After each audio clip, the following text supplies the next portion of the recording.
up? What's up? It's the Bossman Show. Hollywood with me. It's our second quarter kickoff the summer special. Boss, Hollywood here for you. 3 great segments. FUI material. Segment 1. Email. Segment 2. Segment 3. FUI material and recap. So, without further ado, I turn over to the 4 horsemen. The man himself. Been with me since day 1 on the Bossman Show since we launched this thing. My road dog, my main man, from Chicago, down through Dallas, now into Louisiana. My man, Hollywood, Alec. Yes, indeed, folks, we're back. We're back, and we're better than ever. You understand? We got some material that's gonna do what it's supposed to. Yes. You understand? We got the FUI material. You dig? We got emails out the butt. Man, it's about to go down. You understand? We're gonna do it up. We're gonna do it up. Yes, indeed. You already know. All right. So what are you gonna do? We gonna kick it off right now? Yeah, we're gonna kick it off because we have a block, unfortunately, of Tristan Thompson stories. I want to get them out of the way first because this guy is one of the worst FUIs ever. He rivals his teammate J.R. Smith for now because J.R. Smith will not be a Cavalier very much longer. He'll be on some other team. But Tristan Thompson is fighting for the mantle of FUI Prince. Because, I mean, a block of stories on him like this is out of control. It's all because he's in that Kardashian clan that's made him a worse FUI than he already was before, previously getting with the Kardashians. Unbelievable. It reads, shook one. Kylie Jenner told Jordan Woods she's scared of her now. Okay. After hookup with Tristan without a thought of Khloe or truth, Khloe claims Tristan Thompson threatened to kill himself after being caught creeping with Jordan Woods. Really? Okay. Khloe Kardashian says Tristan threatened suicide after the Jordan Woods scandal. And that's crazy all by itself. Very. Okay, well, you sent me reality TV rumor control. Tristan Thompson is big mad his baby mama Khloe claimed he threatened to hurt himself. Okay. While he was with the Kardashians, Jordan Craig claims Tristan Thompson paid her $112,000 not to date other men, even when he was with Khloe.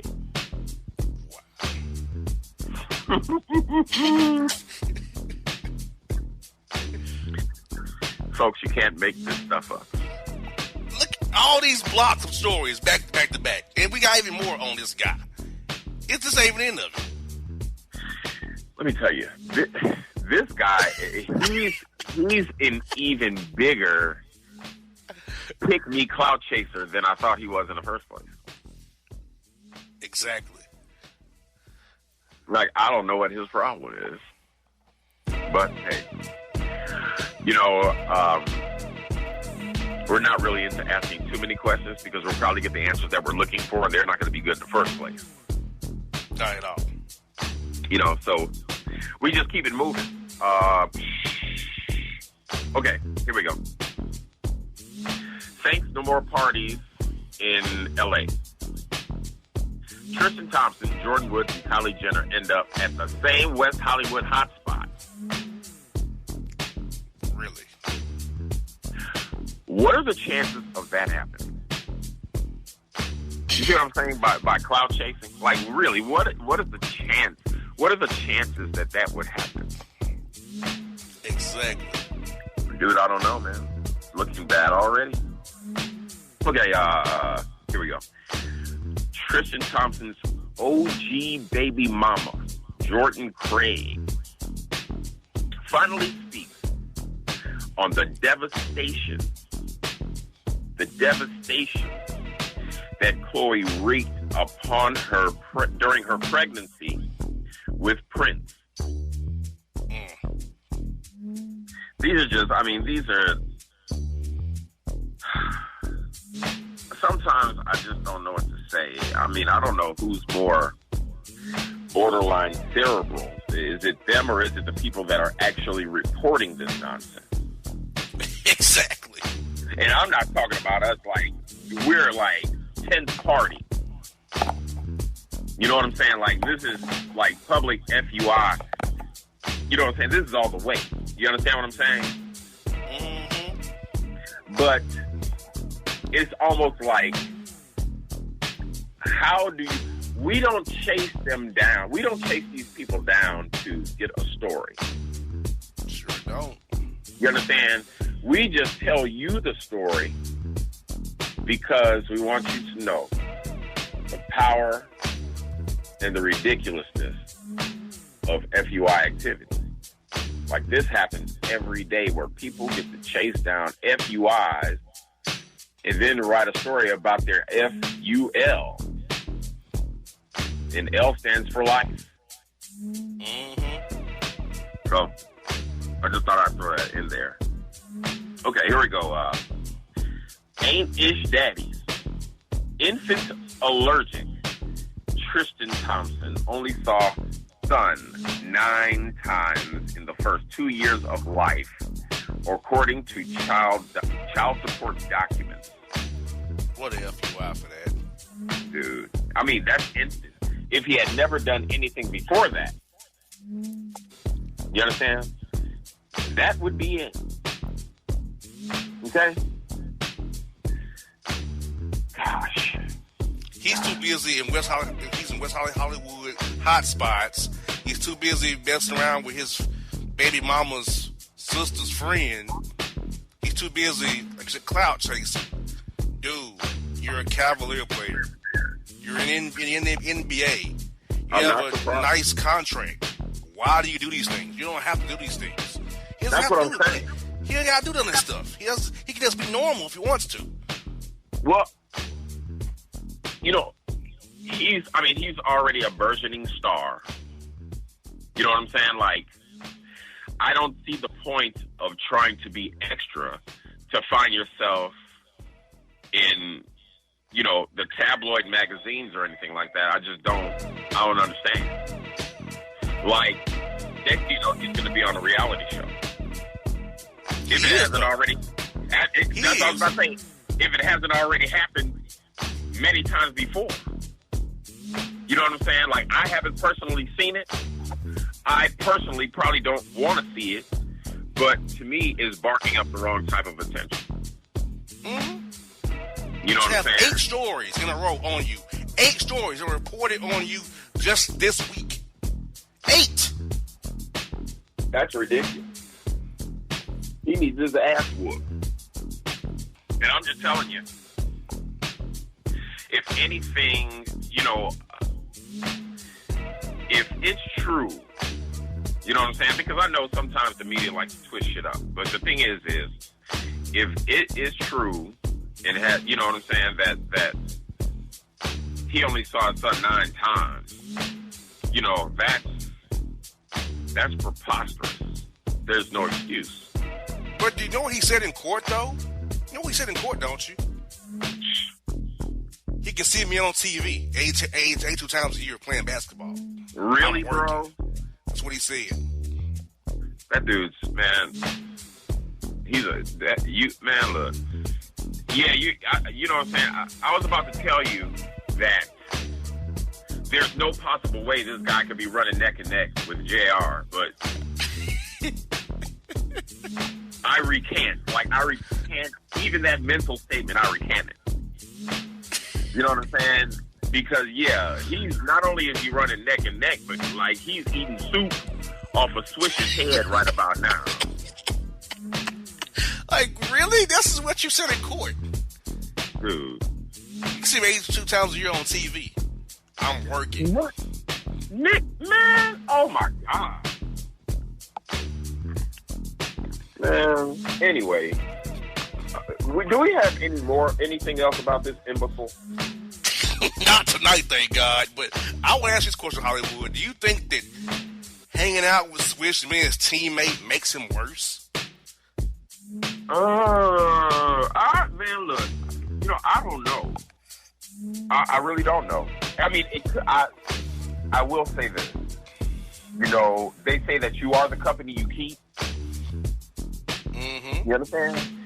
So there's a great possibility that that the undisputed king of FUI it could be rubbing on him some, but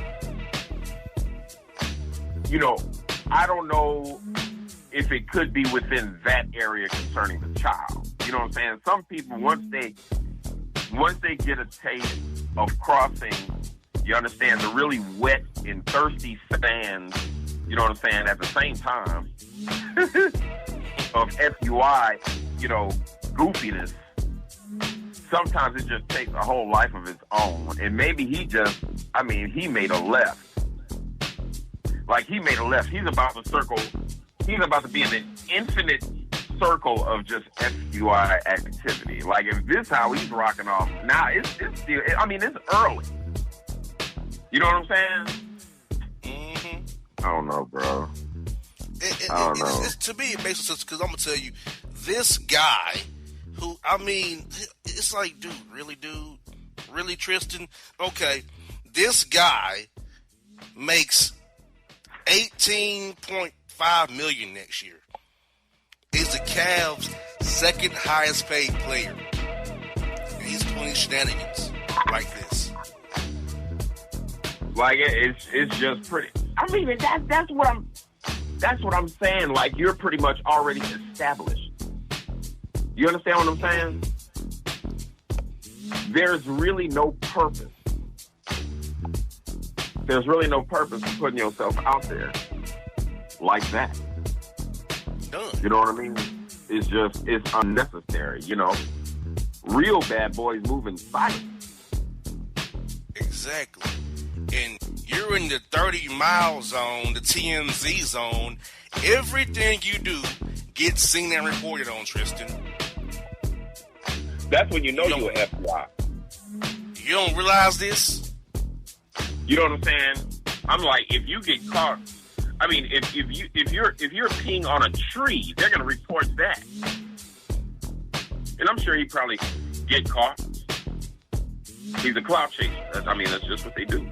They chase the clout. But it doesn't hit. But see, like you said, Hollywood, him saying in court, he can see me 82 times a year on TV.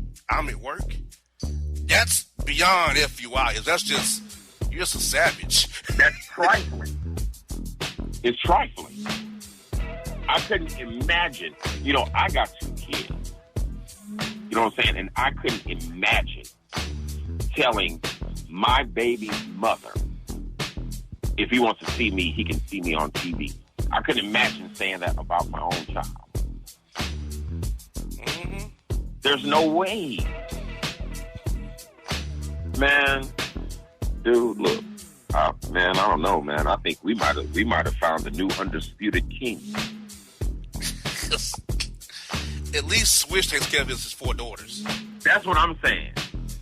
I can give him credit. I give him credit for that. The antics, ridiculous.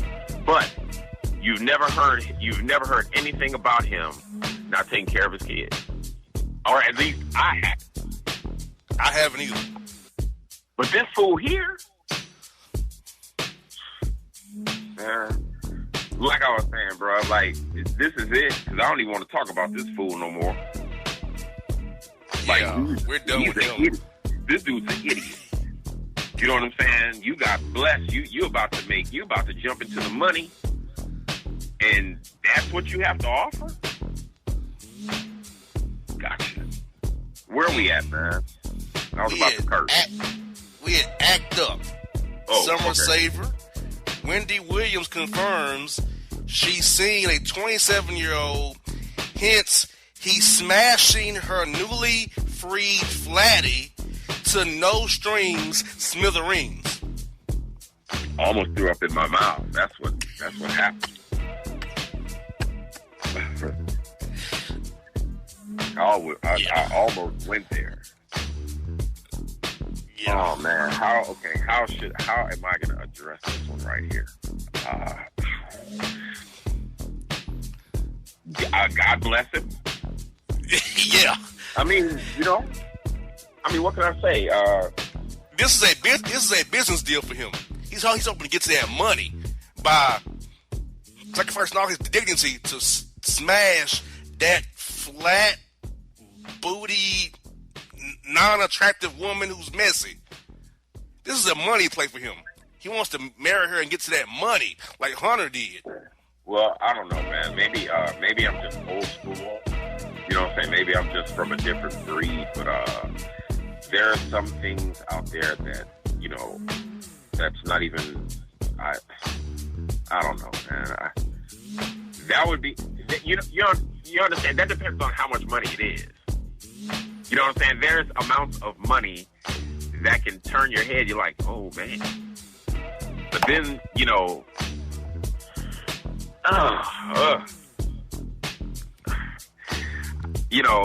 just like I told you, I don't even know.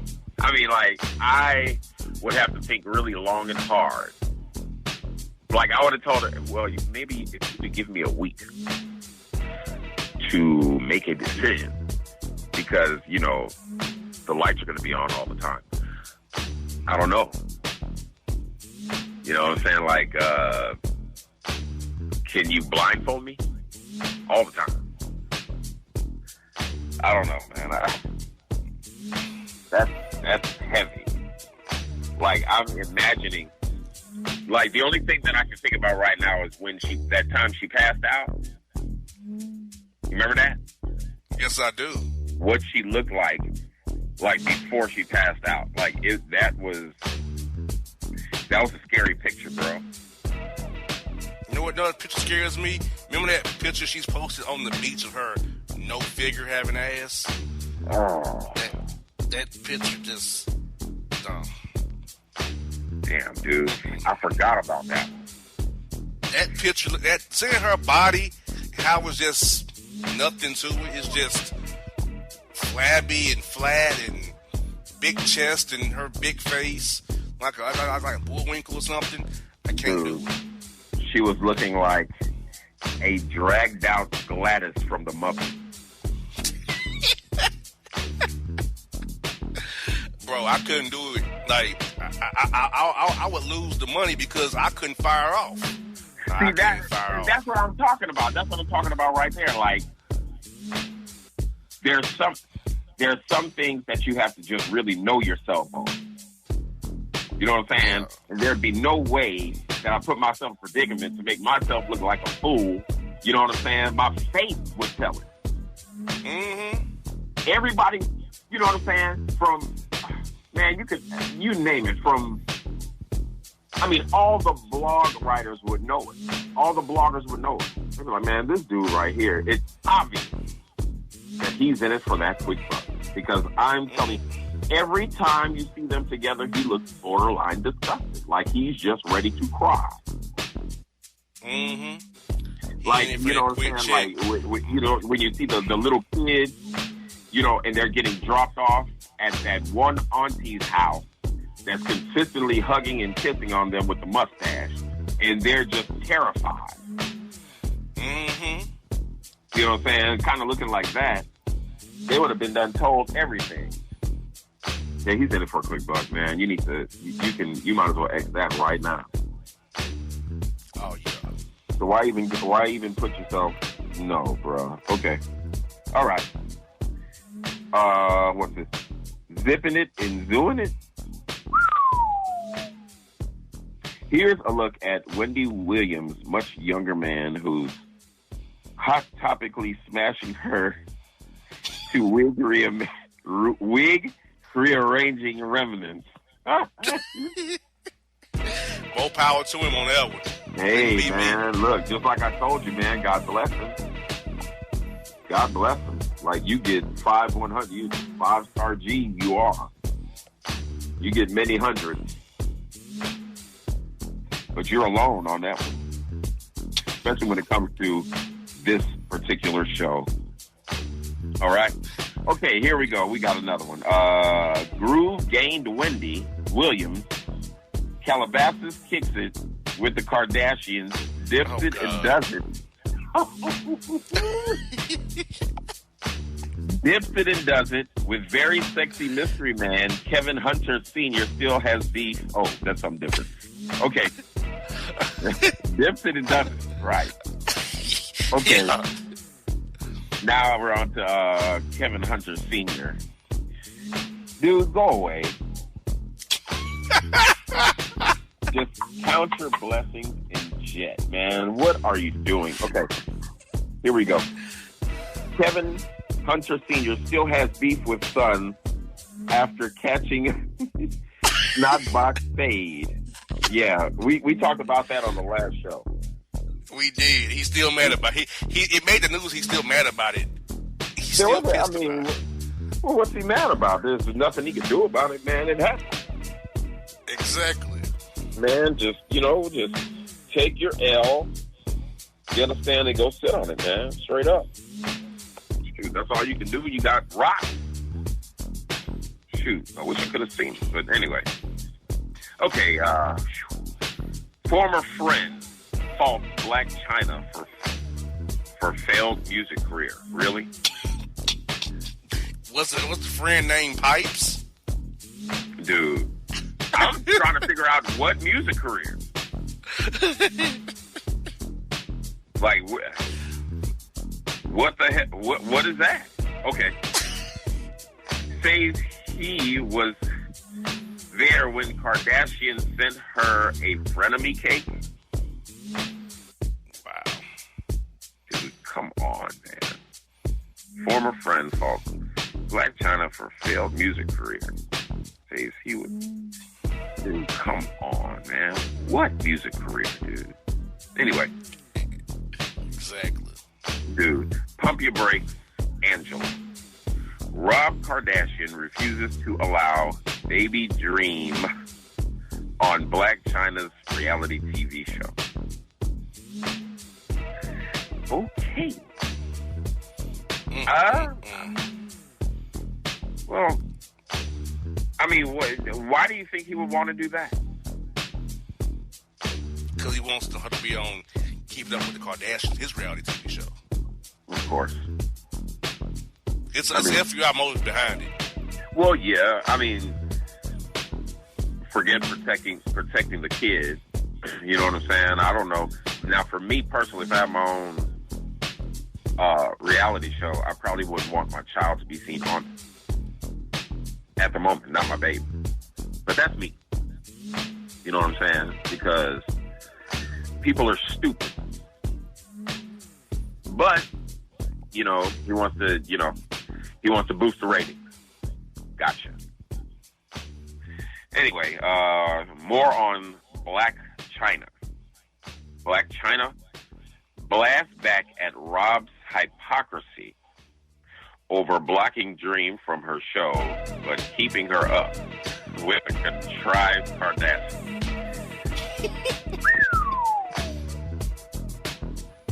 See what I mean? Exactly. I mean, every time that's what happens. Ridiculous. Okay. Enough on baby. Here we go. Baby Dream. Gotcha. Bruh. No, are you serious? Yes, it's very. Okay, Miami man on trial throws feces at judge. It's protein. It's good for you, he says.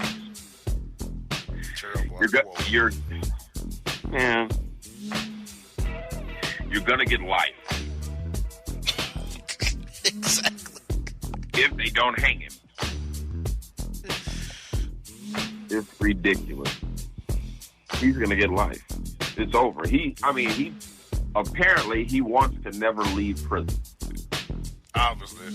Like, you want to be a lifer. That's just something that you want to do. Unbelievable. Okay. Moving on. Method Man. Wu-Tang in the house. All right. Method Man's unaging fountain of youth looks at the BET Awards has your aunties wanting him to bring the pain to their soggy bloomers. Soggy bloomers. Hell no. Dude, soggy bloomers.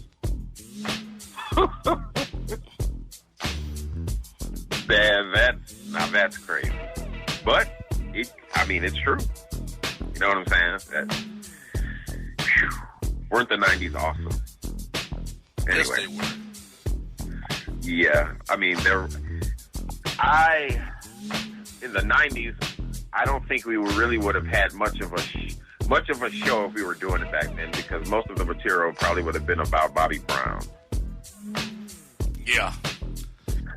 And it wouldn't make it to print very often either. It wouldn't be in print as much as it is on social media now. That's what I'm saying. Much material. There wouldn't have been too, but like turn of the century, man. And we know, because we've been doing this for a long time. Since I was living in Dallas. That was 12 years ago. You know what I'm saying? So, yeah. Wow. Okay, what the heck is this? What the hell is this? Chill. That's how Cam Newton types. It's even written. Even since the news, it's even written funny. That's how he types in real life, Cam Newton. Are you serious, bro? Yes, pull up his Instagram, Cameron Newton, right now. You will see. That's how he types in real life. That's why the headlines type that way. Dude, why? He's an FUI. That cross-dresses. Dude, I'm serious. Dude, why? I'm gonna, you know what? I'm gonna check it out too, because dude, that is preposterous. For real. If you can pull up your Instagram right now, you will see it. He types in hieroglyphics. Dude said in hieroglyphics. Chill Keith, uniform King Cam Newton tries unsuccessfully to buy white man's seat on plane for $1,500 to get more leg room. Really? Mm-hmm. So not only does he write like an imbecile, but he's just a flat out imbecile. Correct. Get more leg room. That was his take, to get more leg room.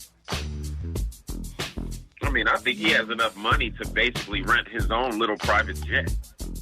You would think. So why are you trying to buy some guy's seat for $1,500? That is an FUI for you right there. That is unreal. It's real, but it's unreal. All right, man. Wow. Still on site. T.I. and his entourage allegedly fade Floyd Mayweather's DJ over timing? Mm-hmm. Dude, I just had that was a serious moment of silence. Yeah. I don't know. Oh. Terrible. Yeah, Tiny, okay, moving on. Just gonna leave it at that. I can't sit here and think about that all day. She's like a short version of Wendy Williams that's had surgery to enhance her body. But still, you can't shake certain things. Right. I'm just saying,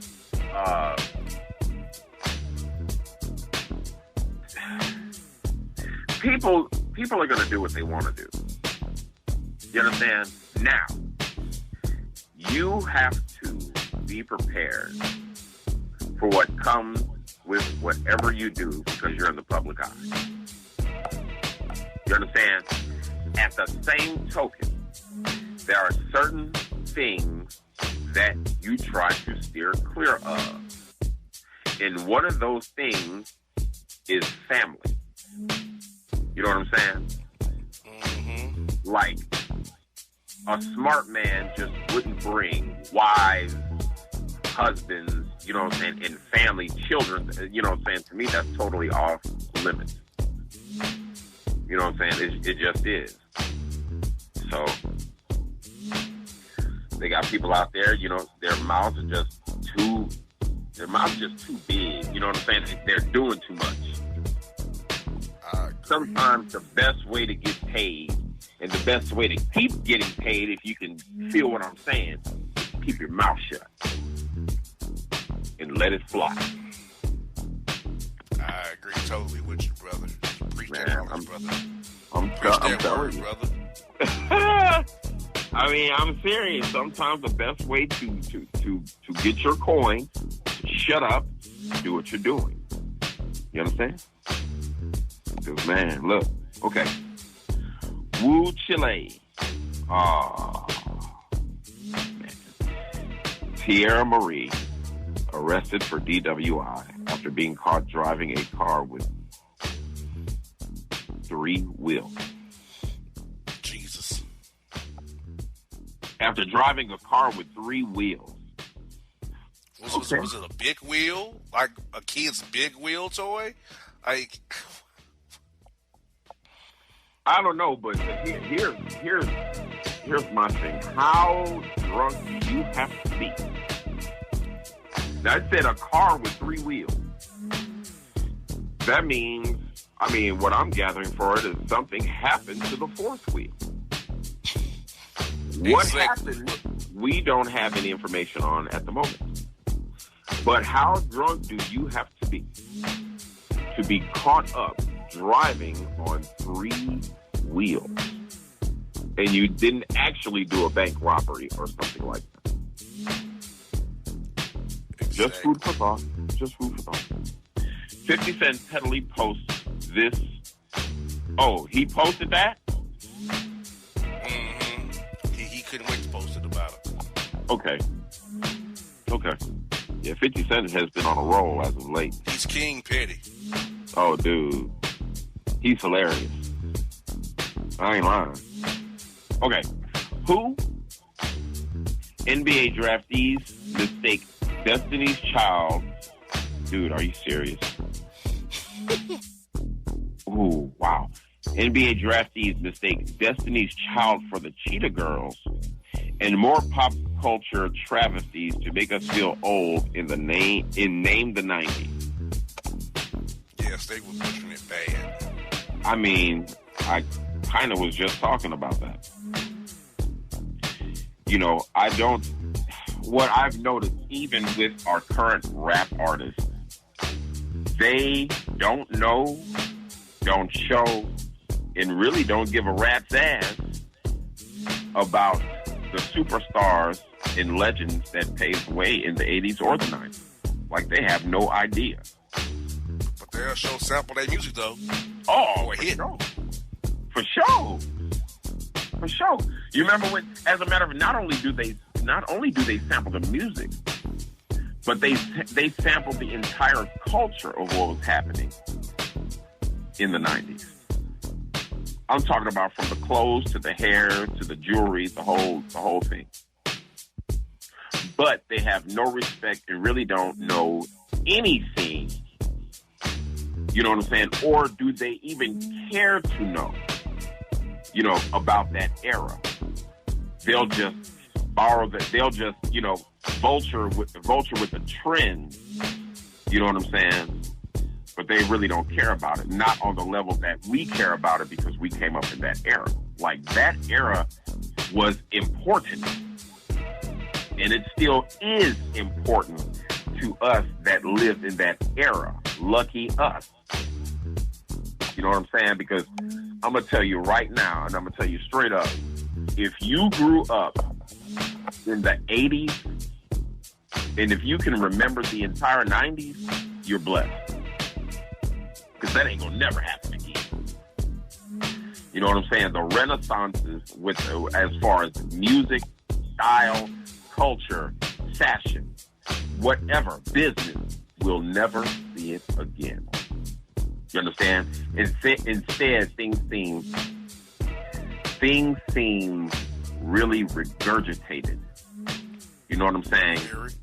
and on a level of,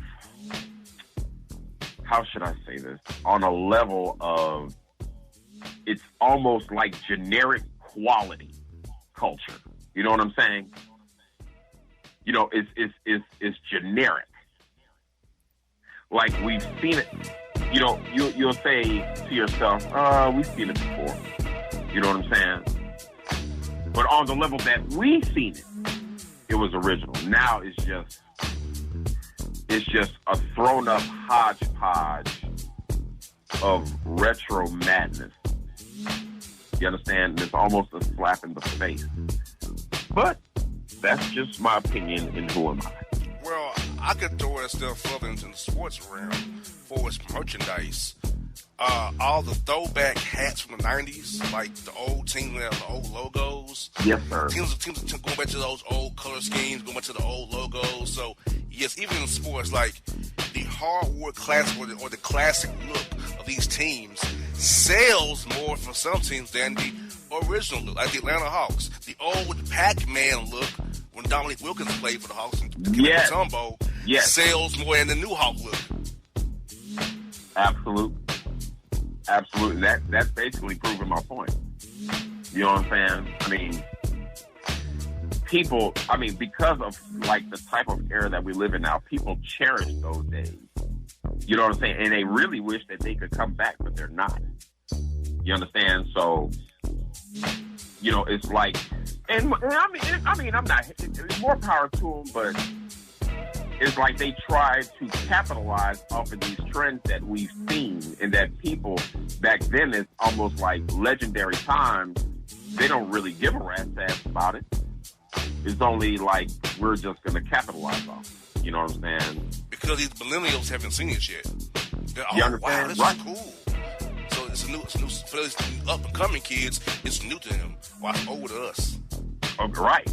You know what I'm saying? But at the same time, it's totally original, and it was like a breath of fresh air. You know what I'm saying? And they're not. To them, it's like dollar signs, which is cool. You know what I'm saying? But I don't know. I see it as, a period that ought to be left alone for that reason. You know what I'm saying? Be original enough, to come with original ideas, which they have.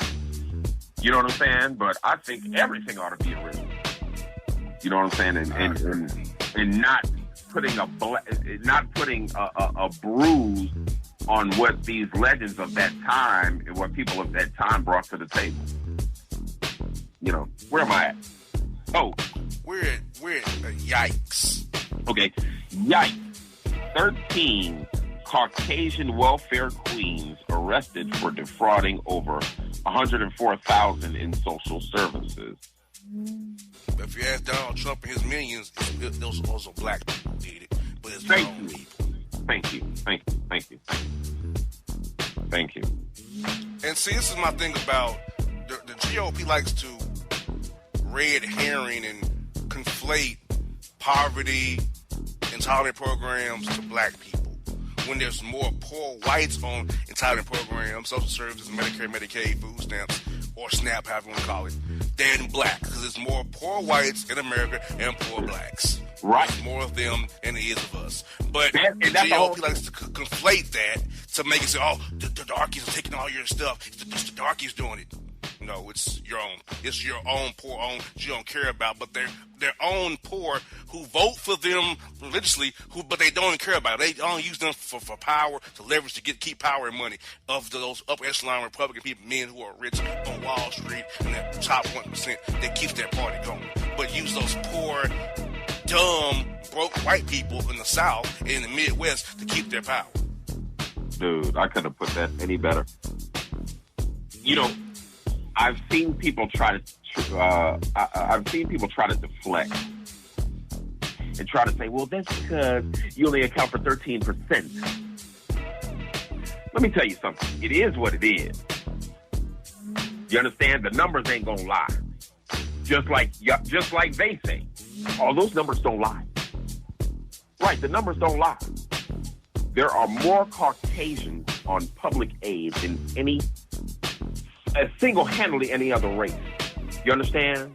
But they'll deflect that on us, and you know, media plays a big part in it too. You understand? But it's just not the case. It's just not the case. You understand? The thing is we have a lot of poor people in this nation. We shouldn't, but that's the way it is. That's our nation for you. You understand?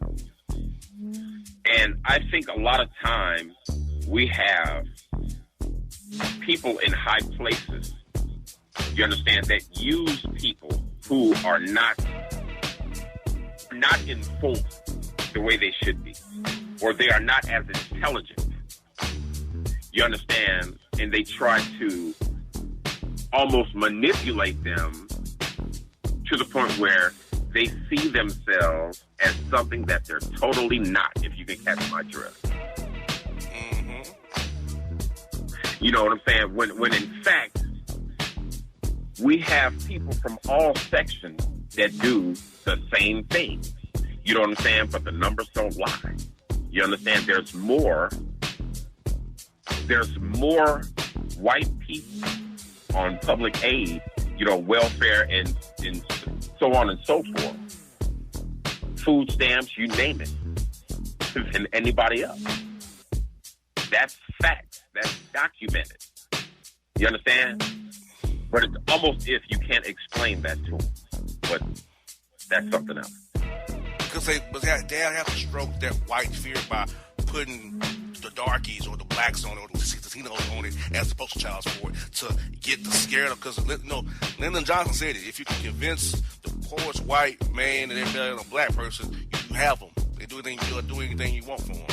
Yeah. Because you convince them that they're better than the richest black man. The poorest white man with nothing is better than the richest black man. They'll do anything you have them. Do what they want for them. So they conflate it very well, and those who are uninformed go with their narrative. But I will say this: if the Republicans cut entire programs, it's going to hurt more whites than it will hurt more blacks. I'm serious. Facts. You know what I'm saying? And fear is a bug. You know what I'm saying? I think we was going over that on the last show, like fear with the police. Yes. Fear is a mug. Like, I really don't believe that people, you know, really get the definition of what fear or the true meaning of what fear is. You know what I'm saying? Like, fear is a mug, and I don't know what they think they know about us that makes them so scared. You understand? And so ready to, deflect, you understand? And it just doesn't make sense to me. You know what I'm saying? But I know it has. Break here, Hollywood. You gotta hit this break here. We'll catch this on segment 3. We're Kevin segment 3 about this. Folks, up next is the emails. Boston Hollywood segment 1's over. More emails for you after the break. Check us out. Get ready for it. Get ready for you. Get your brain cells ready to lose them. Emails are up next. Boston Hollywood. Crap. We out. Oh, God. And if you don't know, now you know, you know.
Show, segment 2.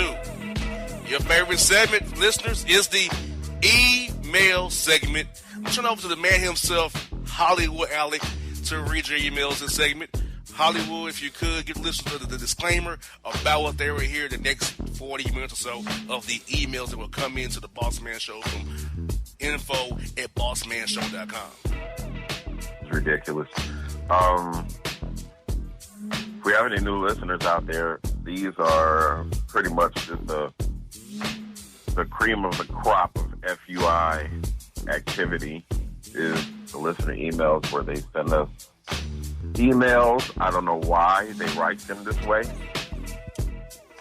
Maybe they're trying to trip me up. Maybe they're trying to tell me something. But either way, it is just downright stupid. And you know, it's a staple of this show. It's part of what makes this show so special. You understand? Oh Lord, we have some. Oh my goodness, we have some stuff in here. God off. Man, I'm just saying, bro, this is ridiculous right here. I'm gonna try. That's all I can do. I just wish, you know what I wish? I wish that our listeners could see what we see. Oh yeah, that's what makes it even worse. If you see what we see, like, we read it off the best we can, but you see what the spellings of these words and how it's put together, it's epically bad. You would be like, man, I don't even know how that fool reading that. It's not readable. It's not decipherable. Most of the emails aren't decipherable. They're just not. We talking about cuneiform.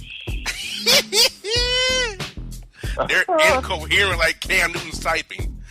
Dude, I checked that out too, dude. I'm done. He does type that way for real in real life. Look, I was like, dude, I'm done. I'm done. I'm out. I'm gone. Cause that right there, that is so unfreaking necessary. It's so extra. Why? Exactly. Why would you type in hieroglyphics? What makes you so good at typing this weird hieroglyphic font for no good ass reason? That fool said cuneiform. Cuneiform Cam. Now he thinks he's a Sumerian. Exactly. Dude, idiot. Like, man, come on, bro. Man, chill out, man. Oh, all right. Well, you asked for it, you're gonna get it. Okay. Here we go. That first one already bad. That's the name. Dude, I'm just trying to get my head right, bro. I wish y'all could see my face. Y'all be like, man, this is right here, bro. All right, man. Here we go, man. Listener email. See, that's just terrible. Little Sakavak. Little Sakavak Mustang, and Elijah Campbell disregard. Come on, like, really? Man, who's that? Elijah Campbell disregard. What kind of name would that be? It's like one of them old British army men or something. For real, like, what if I just disregard your email? What about that? Not even read this stupid crap.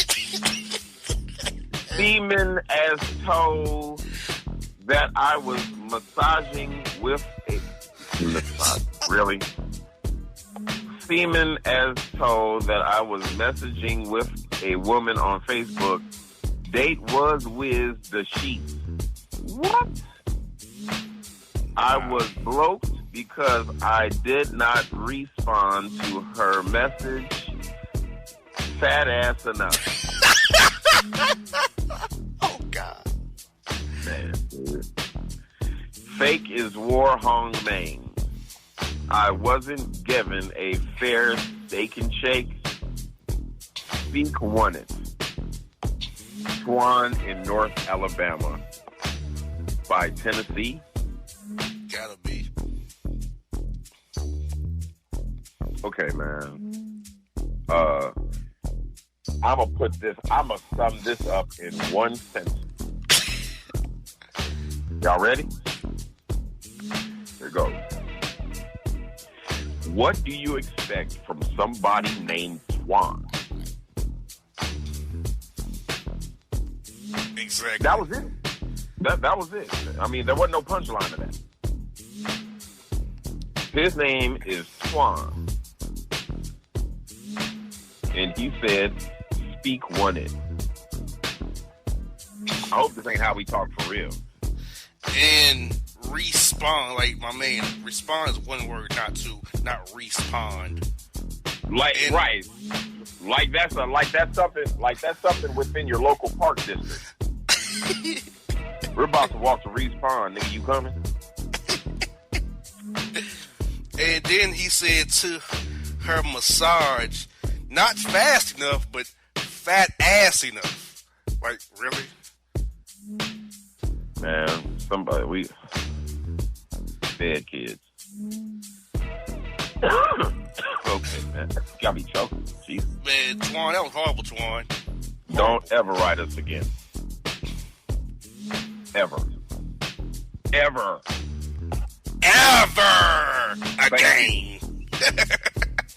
Jeez, man. Just for a precursor, boom! Out of here. Keep that in mind, people. Oh, yeah.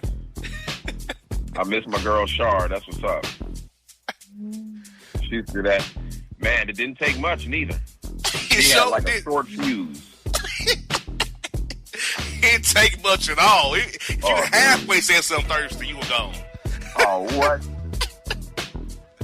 We'd be dying, bro. That was a good old days. Anyway, listener email. Here we go. Tim Shinington in Rutherford Clark Jameson. Wow. Who said Rutherford? Gentlemen, I enjoyed the show. If would be in order to have what?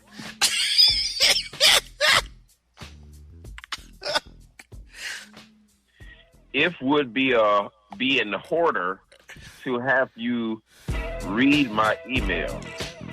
Oh, I get what he's saying. Yeah, whatever. My issue is different, very difficult. Woman I like, hash brown. Oh, God. Come on. Woman I like, hash brown, gained a lot of weight. Reconjected via social meet. What? Meet Oh, God. Unfreaking believable. Dude. Problem, she gained a lot of weight. Okay, we got W-A-I-T. W-A-I-T, really? Right. So she made you wait a long time, huh? Had him on hold like he was in vogue. You understand? Oh my gosh. Okay. Picks chairs. What? Really? Picks chairs were chest high, no below waist. How you spell waist, though? Man. This is goofy. Went to house to see her. I was floored. Yeah, I'm floored by this email. We talk about future and kids. I lost. I don't know what to do. Yeah, I lost too. I lost when I read your email. Gregory Terry from Douglas Law. What's a law firm talking like this? A law firm? Is he serious? I'm going to look them up. I'm going to send them a complaint. You understand? Because I don't know how he's doing. He must be one of those, what are those, a recorder or something. What a court recorder? The intake guy or the paralegal who takes in the intake cases or whatever, writes them up for the lawyer to review, I guess, maybe. Right. But even then, how can you do that? Look where he talks. He must be a sheriff. Listener email. Dude, I'm not going back to that. That's pathetic, Greg. Man, that's out of line. Anyway. All right. Here we go, man. Oh, this is going to be bad. Okay. Stop it. Stop the damn press. Man, you stop the damn press right now. Dude, undeniable Exy and Cornell Maroon Pipopovic? What is that? Like, undeniable Exy and Cornell. I'm done. Cornell Maroon Pipopovic. All right. That's terrible. Dude, I'm done right now, bro. I haven't said that. I haven't ever said that during the email session. These will take it out of you right here. Dude, I'm out of there. Anyway, I like Hyde. Oh, come on. I like Hyde along bus trip. I was listening to Slick the Shacker. Oh, God. Wow. On my radio Apple. On his radio Apple. You get an app, my man? Jesus. I also am a box fan of Wesley. Oh, God. Wesley Pippis.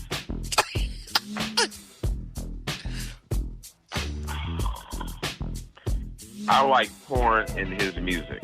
Oh, God. His rhyme is sick. I think. What? He will make it throw up for real. His rhyme make it throw up for real. Dude, just watch. Just wait. I think Slick the Shacker and Westlife Pipe Pippin should do a Moet together. Wow. And put it out.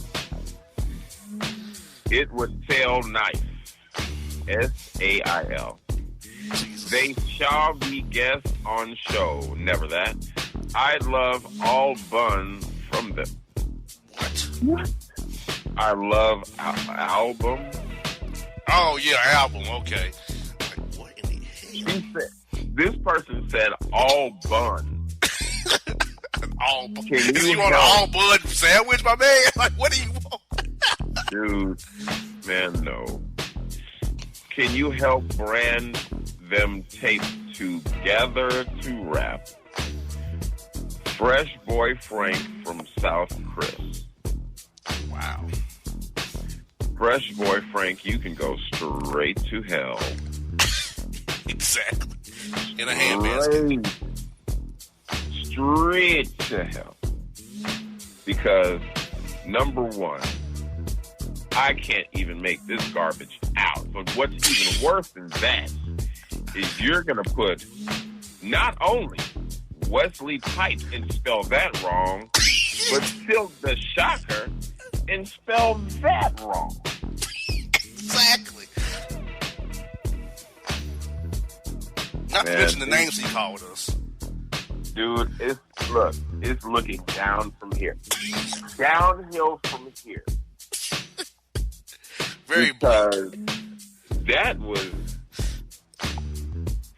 dude, that one right there was worse than most of the FUI emails that we got last week. I mean, the last time we had a show. Exactly. That was horrible.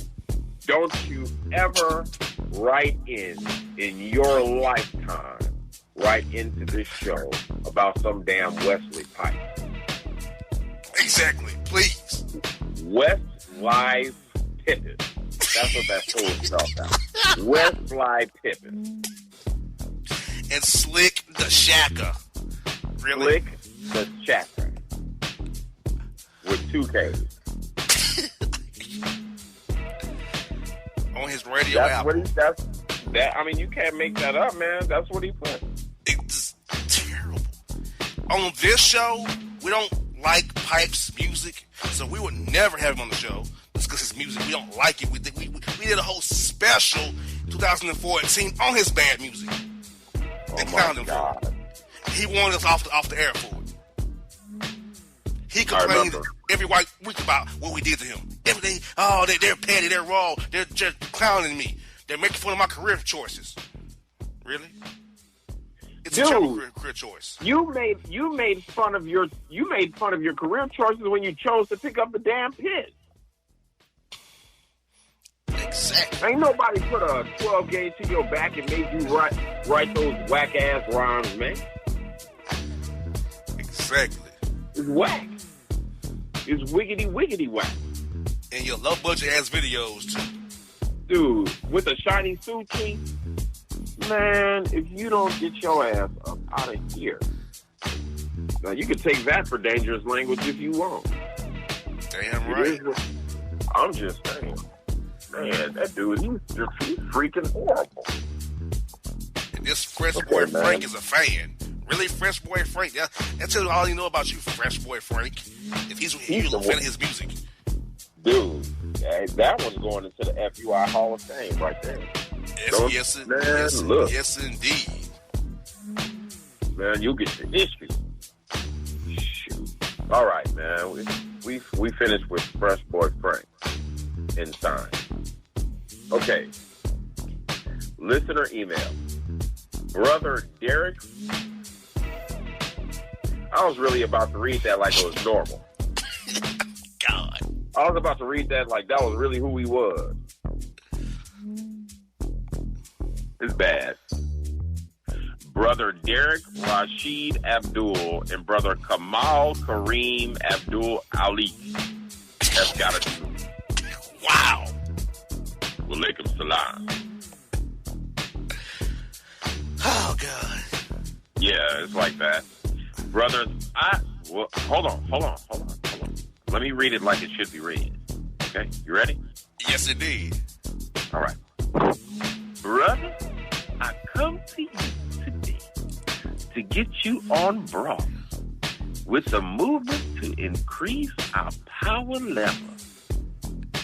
It's ergonomic initially imperative that we as black males enrage our power level to overthrow the evil empire.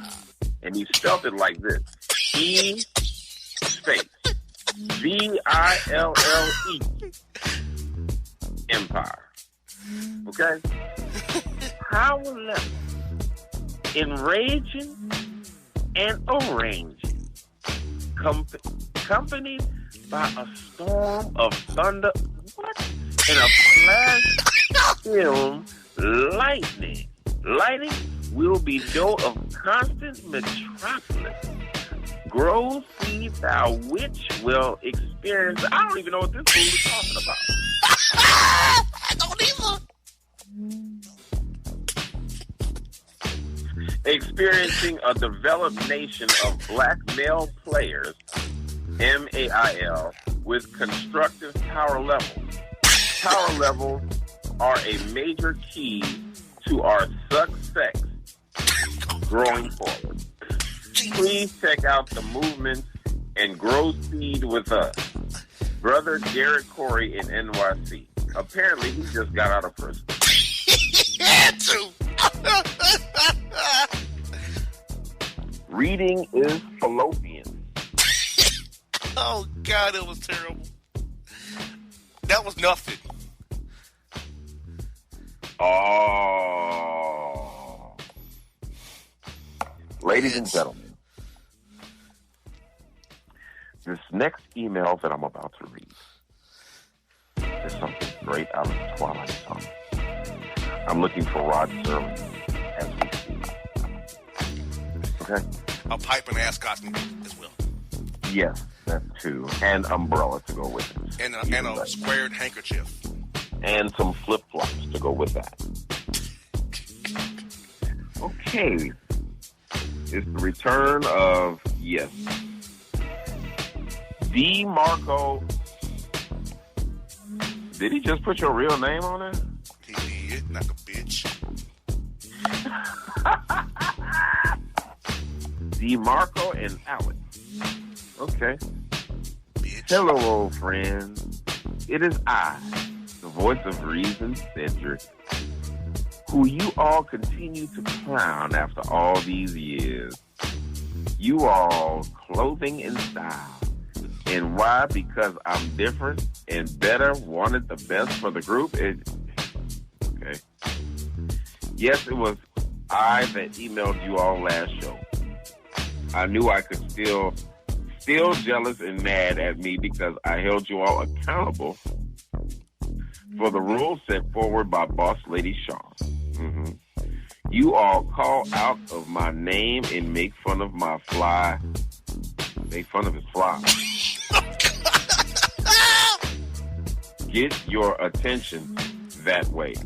I sent the email to get Boss Lady Shaw attention. Miss Shaw, I still care about you, even though you've had the security at CAU throw out your building along with having your man and his goons attack me. Woodman, Monkey Joe. No, brother. Oh, my goodness. I'm the best man for you. I was always better than the guys in the group and the guy you're with now. Give me a chance and don't let these radio guys turn you against me. Cedric, a.k.a. the voice of reason. Bitch. That dude is... Very. I mean, you're still on the same kick.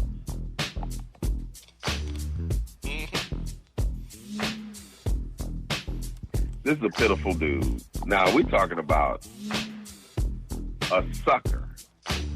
This guy is a true blue sucker. Yes, he is. And first of all, if you're going to write this show,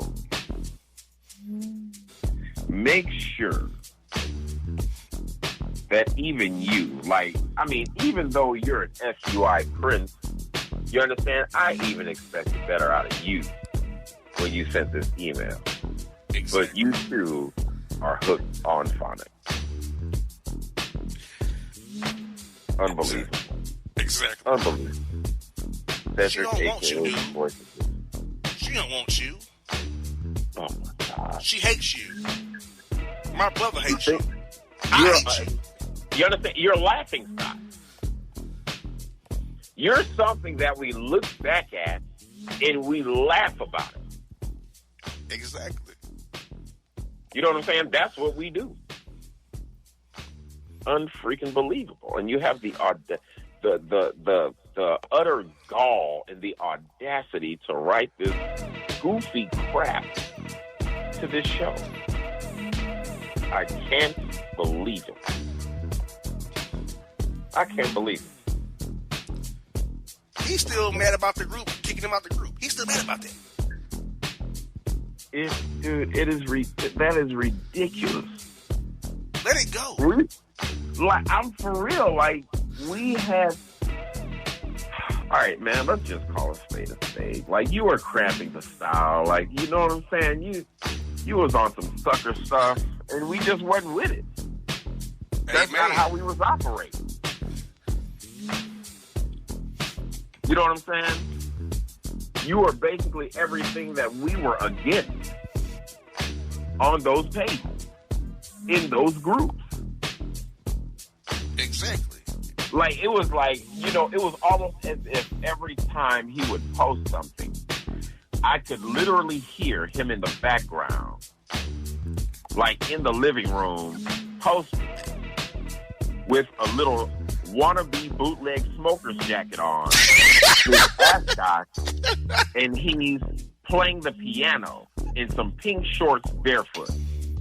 Exactly. He was probably singing whatever he wrote, trying to sound like Eric Benet. Exactly. Exactly, dude. You lame as hell, dude. God. Come on, man. I'm just saying, dude, what an embarrassment. And when he posted those commandments, that's what got his ass kicked out of the group for good. That's what I'm saying. Man, wait a minute, dude. I'm just looking over this email. Shake my damn head. You can't possibly be that pitiful. But I guess you can. Char don't want you. She never did. Like, she looked at him and laughed. Like, dude, seriously?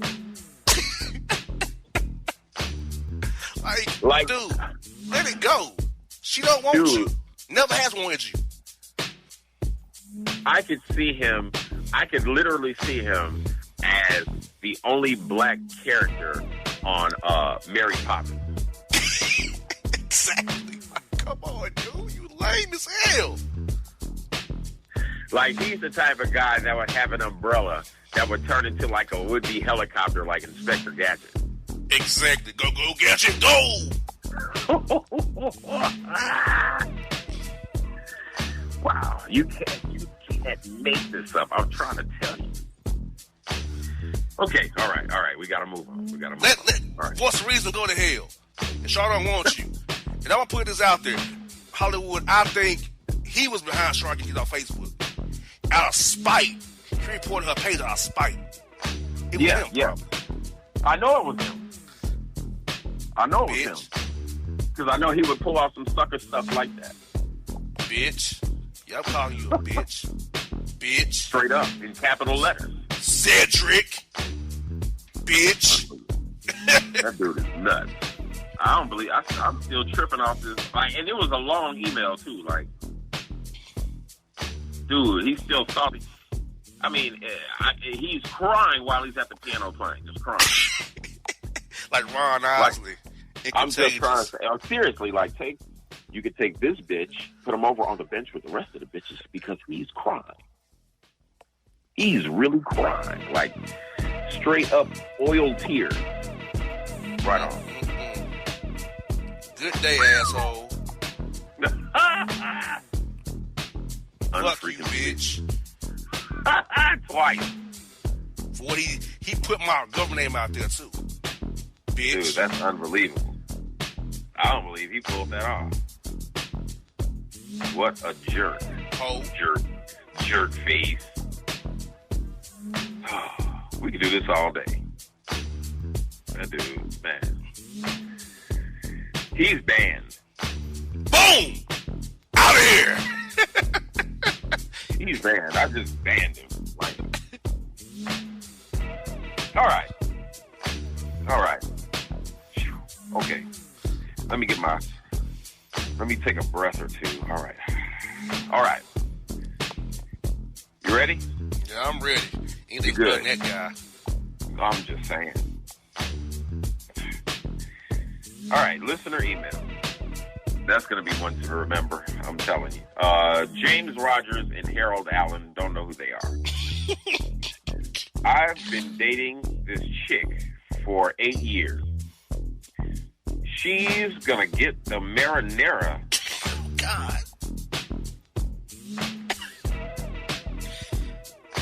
She's going to get the marinara taken out next year. Okay. The marinara has kept her from beginning pregnant. I like to be allowable to shoot off in her. Wow.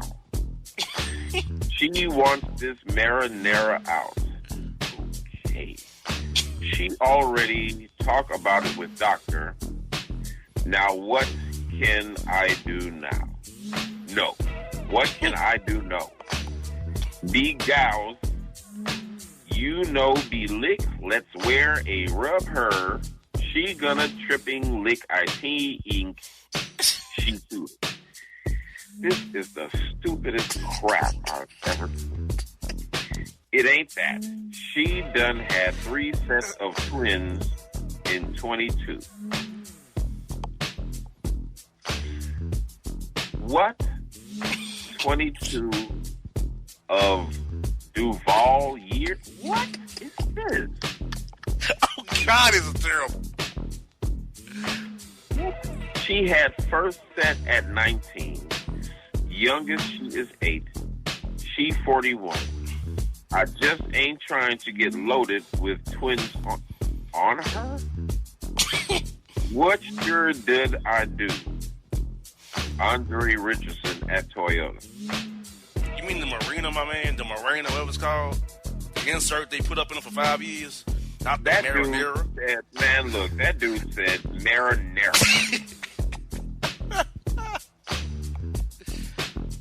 Wow. That's what he said, man. It's right there. She wants this marinara out. So, what you're telling me is she basically wants something that you dip cheese sticks in out of. Pretty much. Dude. And he just ain't trying to get loaded with twins on her. What sure did I do? Well, I'll tell you what do you do. Don't ever write us again. Thank you. Please. Because that was really difficult. And I shouldn't have any type of difficulty even reading these stupid emails, even though I do sometimes. But this is just out of sorts. Like, this isn't even English. We've had some bad ones today. These are some of the worst ever we've ever had. That's not it, man. It's about to get worse. Oh, God. All right. Sunset Hill and Ron Alangran. Jesus. Alangrahan. Terrible. I'm done. Thanks again for setting up a great job with your email. Thanks again for your help today and how sending them out back from the office and get with you. Thanks again.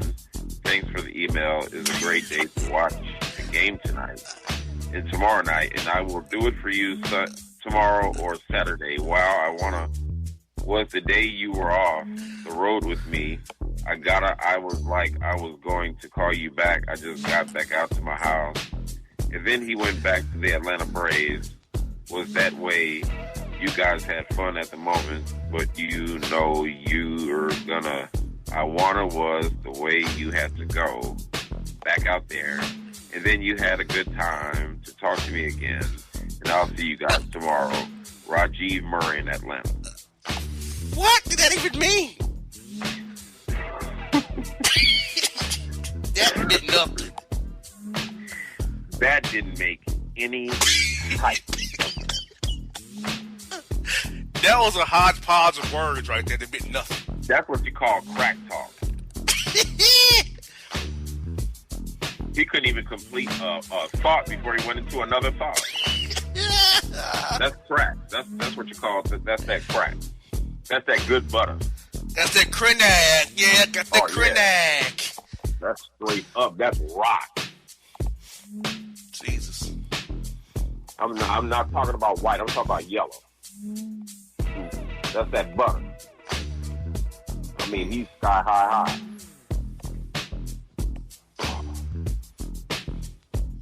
Dude, I don't even want to talk about it, man.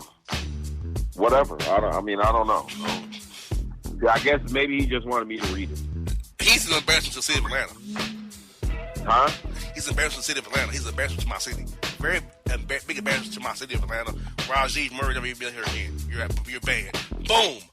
Out of here. Well, his name is Rajiv. Rajiv. I'd be Indian. Or Indian and black or Indian and white or something. But his last name is Murray. Man, come on, man. All right. What the heck is this? Uh-oh. I'm dreaming. But anyway, I'm going to enjoy it. I guess. I hope. All right. Let's see. Bossman in Hollywood. Thank you. Hello? Great. It's wonderful. All right. I got to straight up with you brothers. Okay. All right. It's a couple females I can't get off my mind. I feel like how we ended on both. Neither one gave our situations a chance to work out our differences to map out a plan forward. One of them in particular came to my spot in December, was acting funny, went to pee, came back out. Man, went to pee. Came back out. I tried to engage her in what was wrong, and she just walked out my house. I think he meant she, but that's autocorrect, I think. Well, he tried to engage her in what was wrong. Well, what was wrong? Now we had some differences. Nothing, a little compromise couldn't have worked out. Okay? I went to her spot, and she said needs to work on herself, and that she got out of a relationship and jumped right into ours, and that she didn't have time to process the breakup and she missed their friendship. Yes, it was fast. I believe tomorrow isn't promised, so I make my moves with purpose. Okay? She admittedly said that we had great times and a good run. If that's the case, let's work out or work on whatever issues we have. She didn't afford me that opportunity. I still care about her. I think about her and miss what we had. Basically, what should I do? Julius Torres in Sacramento. Good email. It was a very decent email. As a matter of fact, I'm gonna have to try to wrap my mind around the fact that it was actually a decent email. But I mean, regardless of that, what do you think about that, Bossman? I think that, hey, it's been a few months since you last seen, 6 months probably since you last seen her. Maybe some time has healed some wounds. Maybe you can engage her and open up and say, hey, I really care about you. I hate how we ended. I feel like we could have worked it out. Are you in a better place to maybe re-engage, see if we can start slowly build back up or something like that? Because obviously he cares about her. I seem like he wants to join work out with her.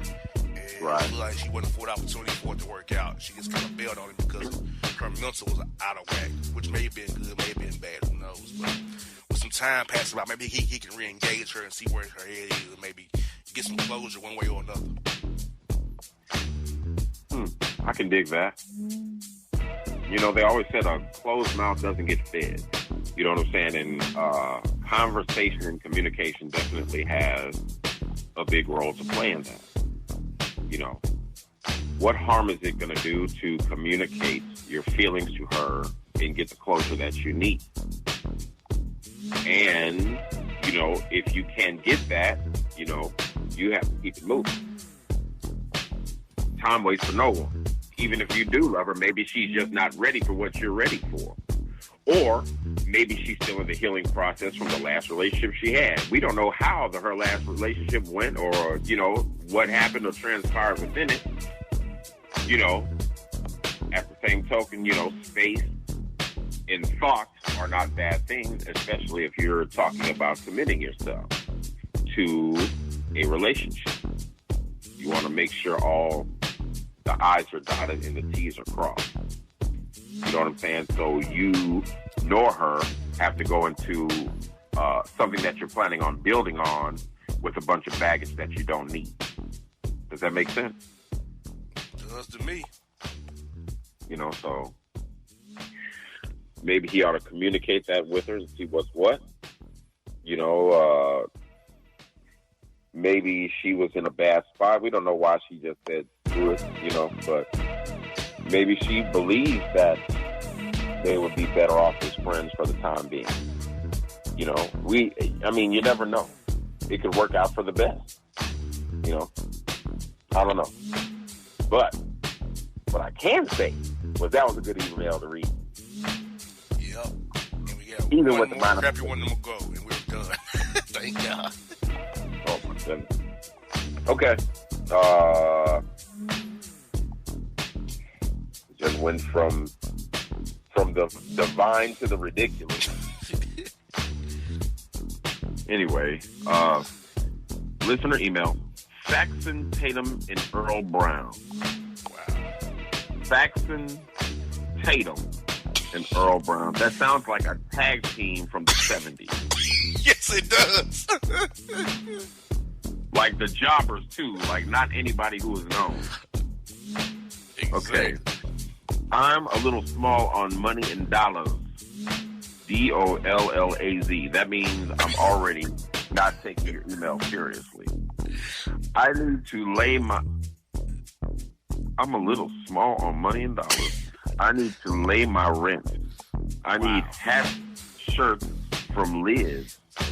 I need QPONs. I need coupons for Public and Liz. I need condoms for sex with girls. I need ass infested.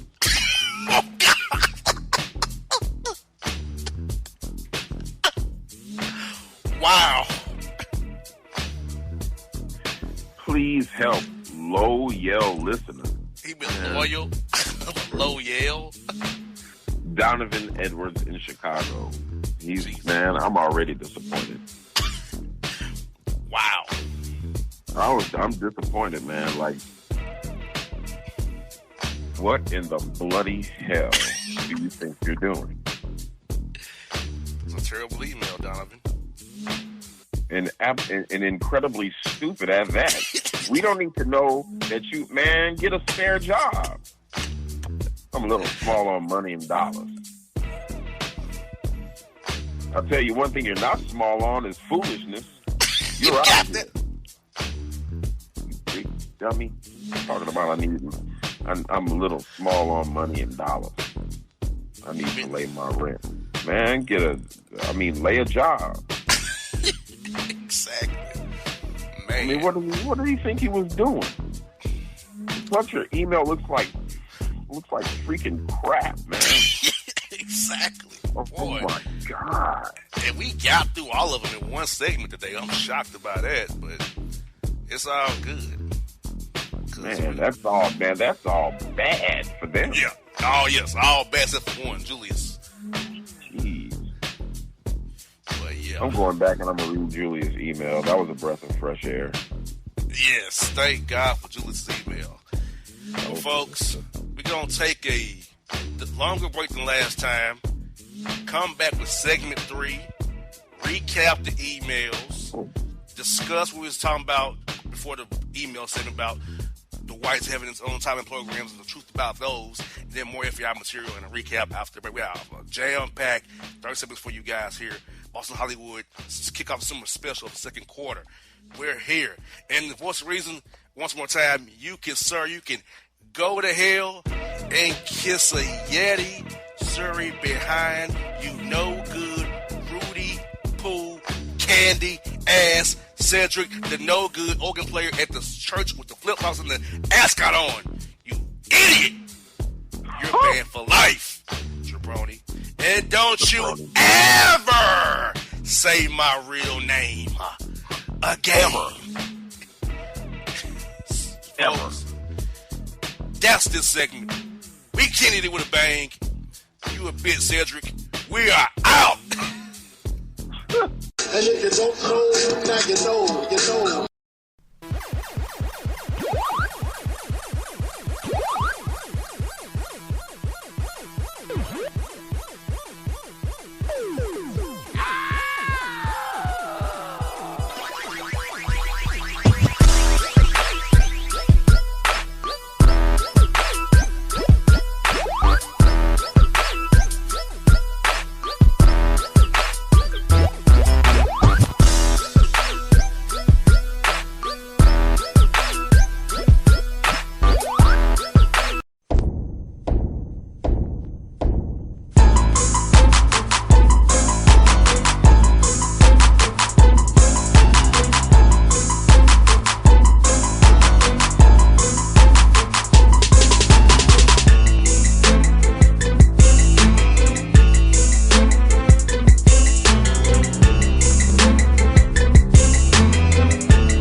summer kickoff quarter 2 FUI report for you.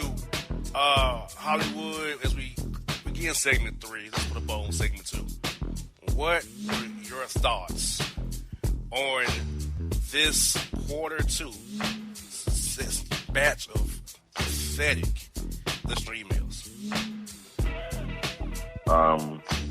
They were a lot harder to actually get through than previous emails that we've read. Why that is, I mean, Sunset Hill and Rob Ron Allegrahan or whatever. I mean, the think names about that. were really worse tonight. They were horrible. Only one person really made the cut, and I mean, even that one had his share of mistakes. It wasn't many, and I could actually understand what was being said, and we were able to give some type of commentary besides "get the hell out of here." Exactly. Was Julius Torres in Sacramento. Sacramento, you ought to be proud because there's one competent person in your city. At least one, thank God for that. Well, one that we know of. Until that's proven otherwise, you all are straight. You know, but the rest of these emails were very difficult and frustrating, to say the least. And there was extreme as well. That was very extreme. It wasn't just an issue. There was extreme issues and different plot twists and different narratives and just layers of just pathetic crap put on these emails. Like, the FUI activity in the emails was high as can be today. Ridiculous. And Fresh Boy Frank took the cake. You got that right. Fresh Boy Frank took the freaking cake, dude. Oh, wow. Like Slick the That Shacker. That was unbelievable. And Wesley Pippins. Unbelievable. And this other guy, Brother Derek Corey in New York. Yeah, That was, right after Fresh Boy Frank. Yes, like that run right there was pretty bad. Man. Like that middle run after Twan and Gregory Terry from Douglas Law Group, which is bad because he's a law firm and he can't even talk. I'm gonna tell you like this. Whatever law firm that is, I'm sure they got a lot of people that they've represented right in the pen. You got that right. And I'm talking about innocent like a mug. Hey, really?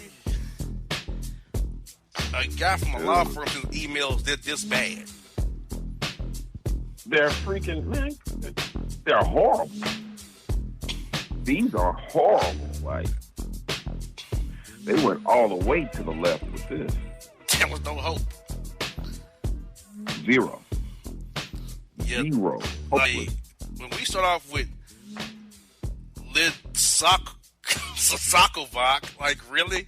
And Elijah Kell disregard, like, you're an English soldier or something. Like, what?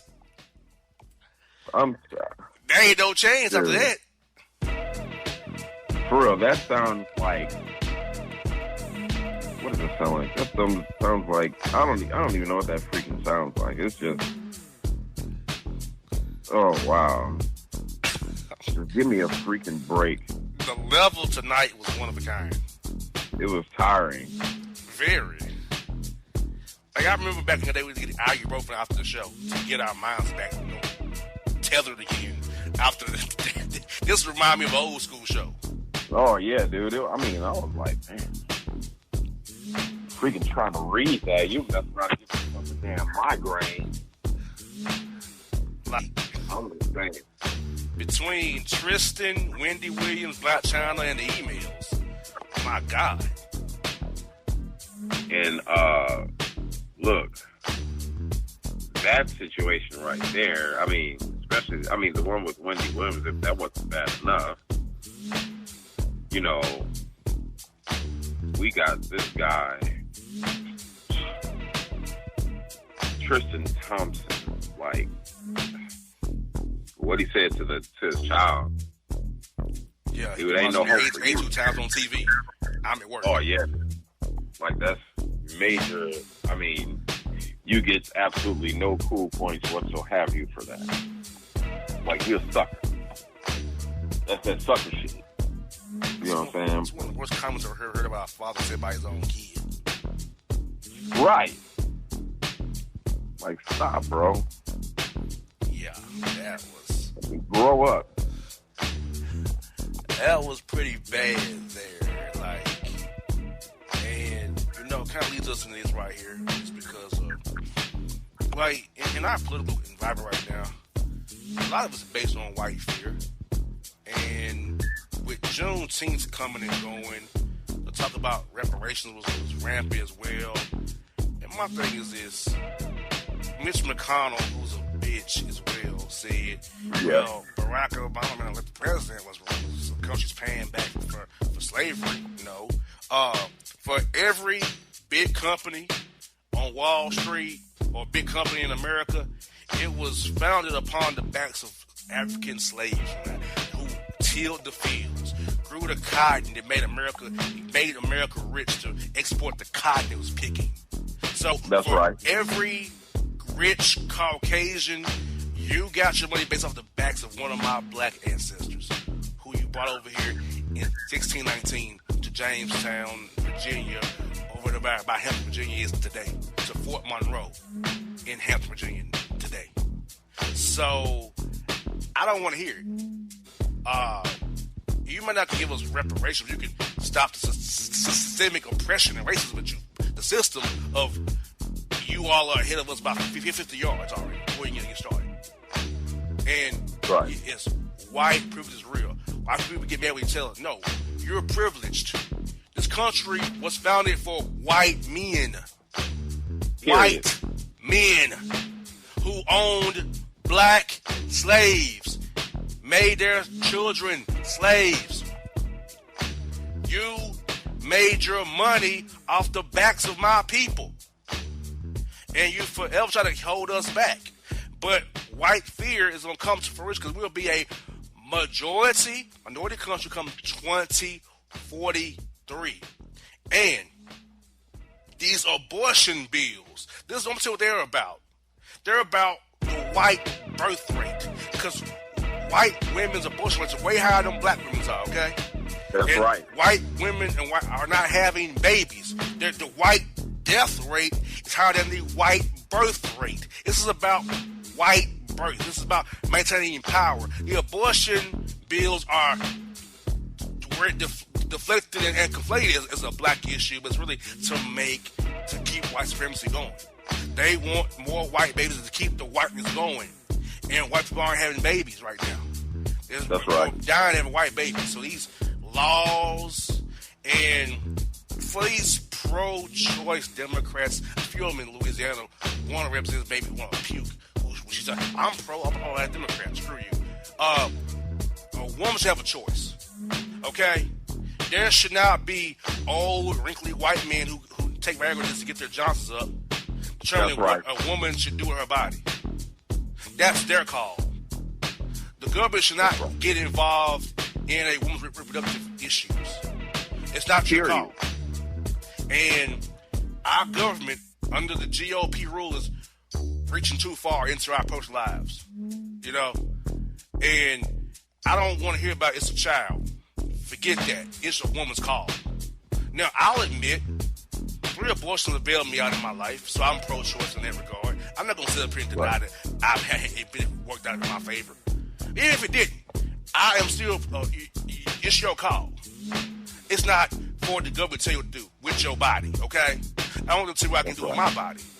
And and some of these old white conservatives have had abortions done who are against for these laws, have had abortions that stay in their marriages, keep it on the wraps, keep their political careers going. Have had all hypocrites. But if their niece or whatever is raped by an uncle or whoever, they're going to make everything wrong from force them to carry a baby that they was raped into having. You know? That's right. The GOP, I say no. They're is. They're pro-birth. When the baby gets here, they don't want to give them no money for welfare, Medicaid, WIC, food stamps, Head Start. They want to cut all the retirement programs. So, yeah, you want them to be birthed, but you don't want to take care of them when they get here. So, That's right. Hollywood, I'll lay all this out, but I want you to comment on your thoughts on the GOP hypocrisy that's permeating our political scene and our life scene, is affecting us policy-wise today, which is a result of the Trump election. And people, once again, voting matters, elections matter. I don't hear the Clinton wasn't the best candidate in the world, but look what we're stuck with now. That's right. And anything would be an improvement. Let me tell you, this thing with the abortion is about, to me, it's about survival. Everything that you said was correct. It's about white survival because white people are dying. Did you understand that? That's fact. White people are dying. And I'm going to tell you what, the sun ain't your friend either. You understand?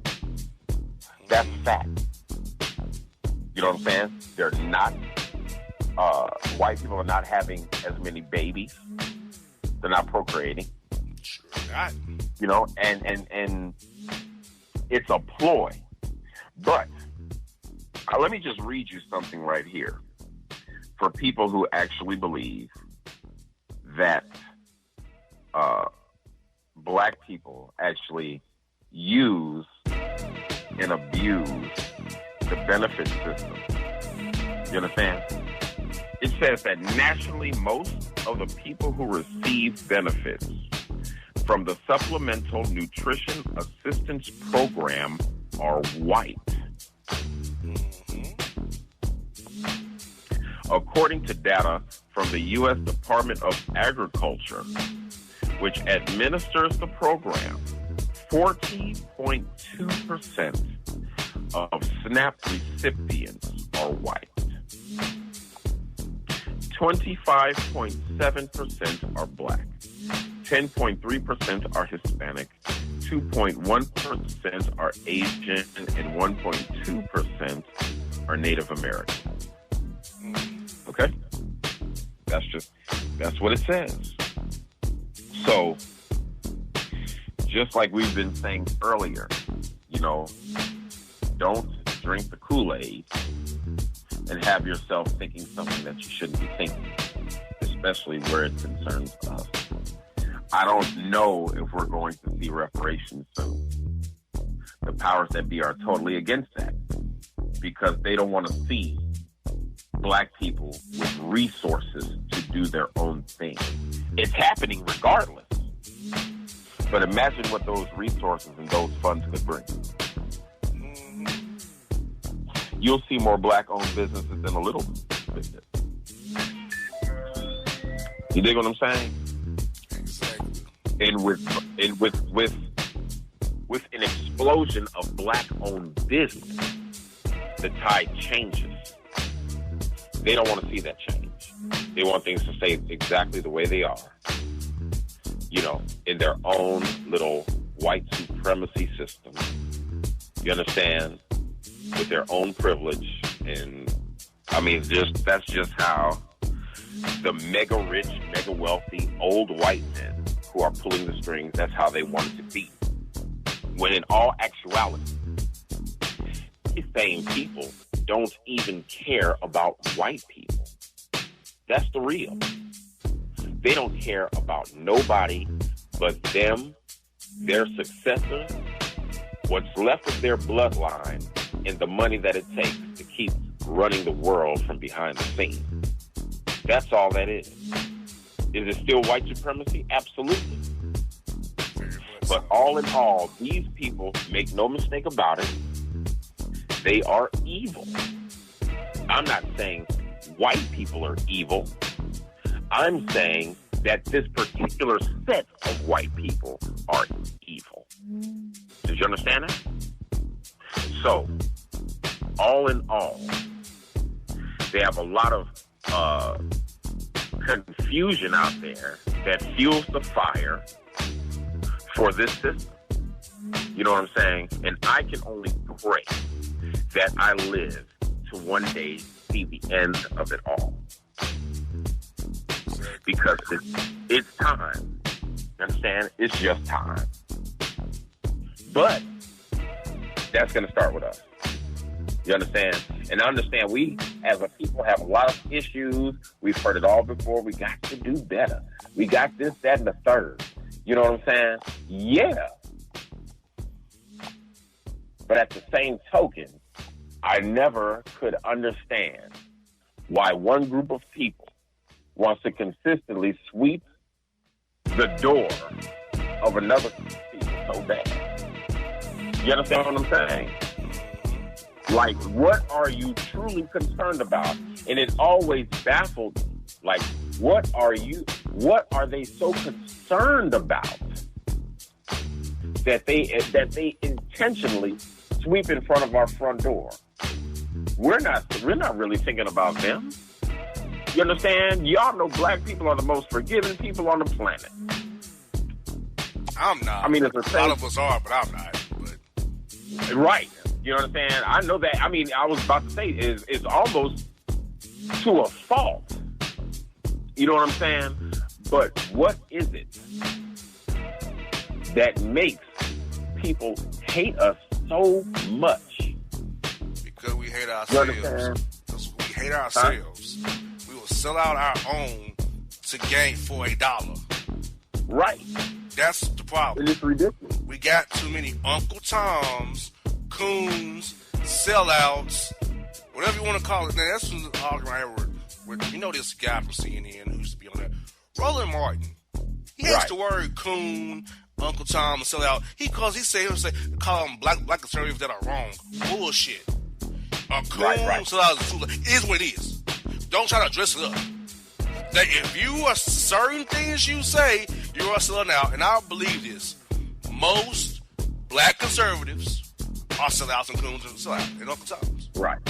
I'm sorry. There's nothing a conservative policy. I cannot name a conservative policy that helps black people. I can't name one. And you got these black conservatives running around. Oh, I'm a Republican. For what? What does their party don't care about you? They use you as a prop. You're their little shiny dark light. Oh, we care about these people. Hey, you're a prop to them. That's right. You are, yes, Roland Martin. They're sellouts. They're coons. They're Uncle Toms. They're not black conservatives that are wrong. Hollywood, because he says I don't believe in that word. No, they're black conservatives that are wrong. That's stupid to me. Call a spade, they're coons. Uncle Tom sellouts. Yeah, period, point blank. Period, point blank. Like, we can't dress up when our people sell us out. Like Shaq said, give Donald Trump a chance. It's time to give him he won election fair and square. It's time to give him a chance. Really, Shaq? You're rich. You're rich. It don't affect you. You're rich. No, his policy is going to help because he gives policy tax breaks to the rich. That's right. It's not going to hurt you. He probably helps you. Majorly.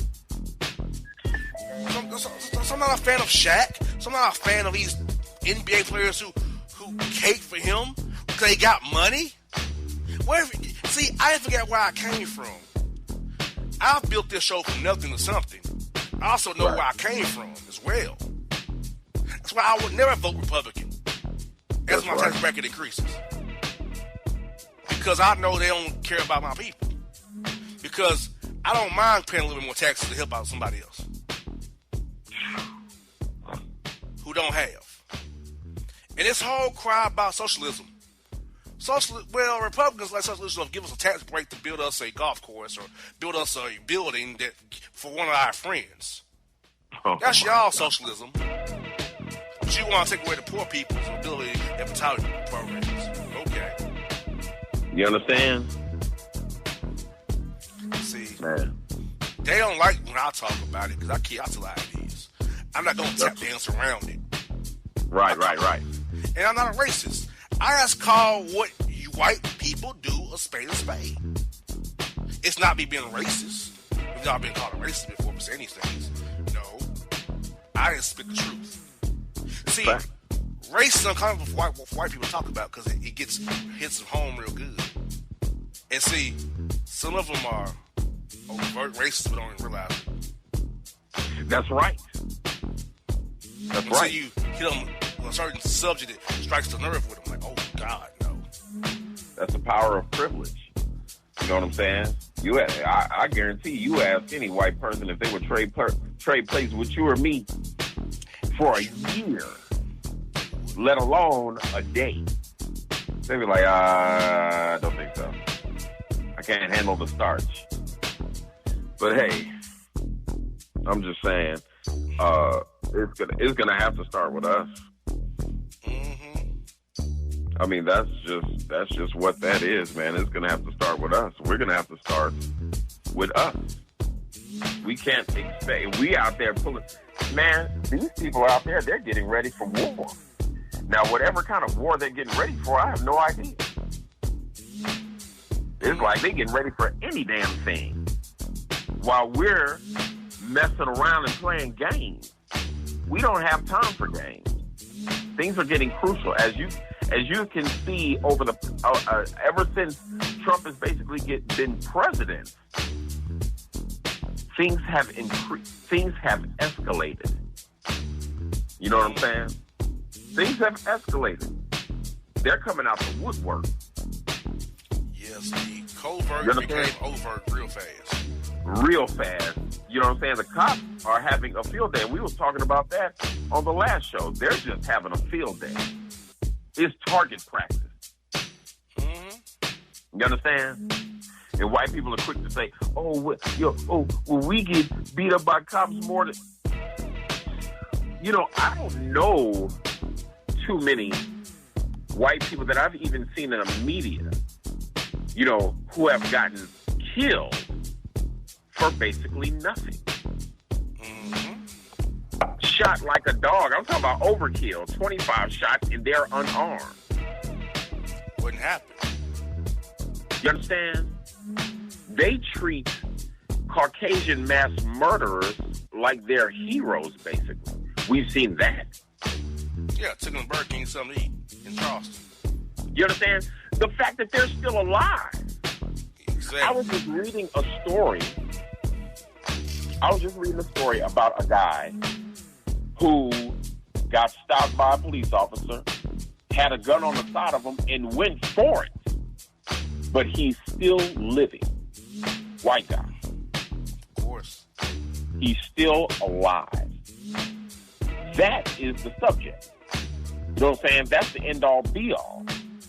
You understand? It's like a shoot. That's what fear does. It's a shoot first.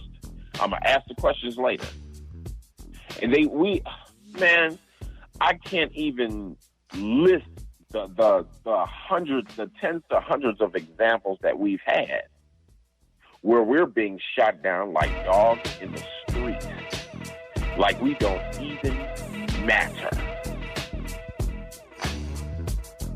But you want to know what? It almost seems like our lives don't even matter to us.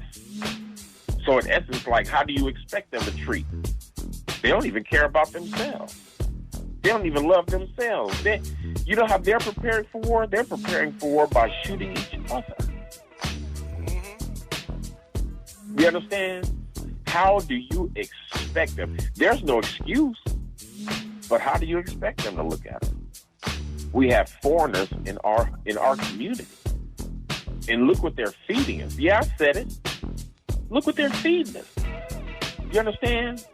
How is it if we were to come into these people's communities and set up shop and sell liquor and all kinds of other crap that they sell in these stores that I go into, and I look around, I'm just like, dude, I walk straight back out. And a lot of them can't even have my business because I don't drink anyway. You know what I'm saying? But, I mean, they march in our communities and they just set up shop and they get rich off of our misery. Rich off of our problems. That's the truth. You know what I'm saying? I dare anybody out there to march into any Indian neighborhood or whoever's neighborhood that's not black and set up shop in their neighborhood and watch what happens. We're trying to get it shut down and get you out of there fast as they could. I mean, if they don't set it on fire first and be like, we don't know how that happened. It's going down. You understand? And they're going to write about it like you ain't nothing. They're going to talk about it in the open. They're going to picket your shop. Whatever they got to do to get you up out of there, they're going to do it. And they're going to do it. But this is what we allow in our community. So to them, it's like, oh, well, they don't care. All they do is sit around here and drink, get high. So, yeah, I'm going to capitalize. So what? I'm able to take care of my family, and I guarantee you, let me tell you something. I guarantee you, a lot of these people that have these stores in these communities of ours, they don't live in the community. Sure don't. We need to smarten up. We need to smarten up and get our own. You know what I'm saying? Not anything against them, whatever. It's just that we need to do for self. That's what I believe in. I ain't counting on nobody else. I don't get food stamps. You know what I'm saying? I don't get that's not against anybody who, if you get public assistance and you need it, that's what's up. You know what I'm saying? I mean, I know what that feels like, but I don't get food stamps. You know what I'm saying? And I definitely don't abuse the system. You know, I get out there and I get it because that's what I feel like I have to do. I got kids and I'm going to feed them by any means necessary. You know what I'm saying? And I'm not saying I wouldn't go back. You understand? But the deal is I'm trying to do for self. I don't want to depend on nobody. I want to depend on me. That's power. Exactly. That's power. When they can't control you, you have them by the damn balls when they can't control you. That's right. And I don't want nobody trying to control me. Like, you know, we've been under that for too long as you. Think about the show. When we were independent, that made them all mad. So I own all the content now.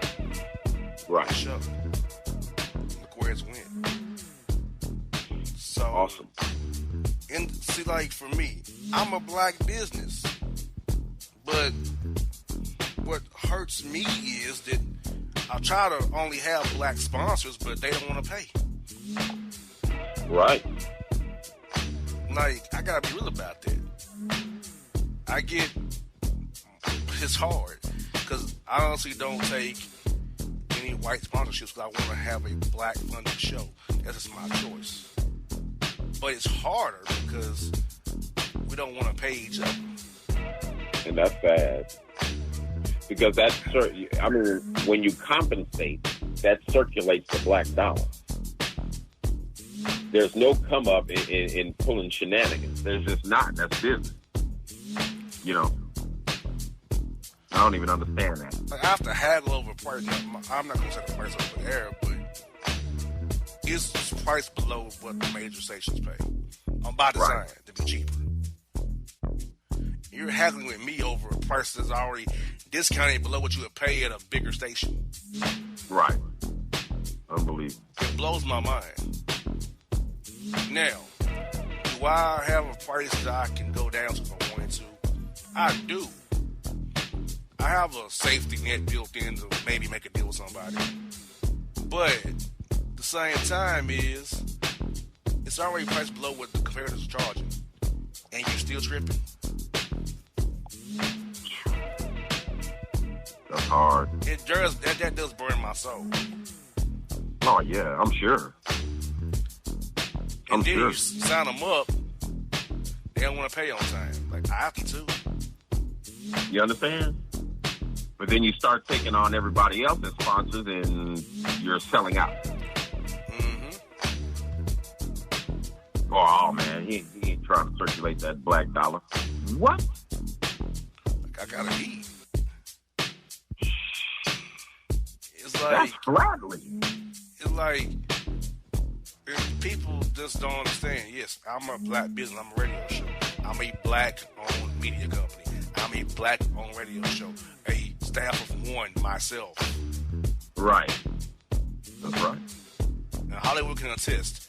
I built this show virtually by myself with assistance from Hollywood and others, but virtually I built it by myself. That's true. That's absolutely true.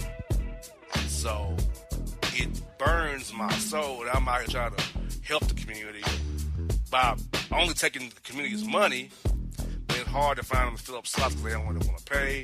They can't be consistent with their payments, or they just want the platform but don't want to pay for the platform. It's just sad. Dude, that's crazy. Also, we gotta do better in this vote, man. Like, we need to quit finding a reason not to vote.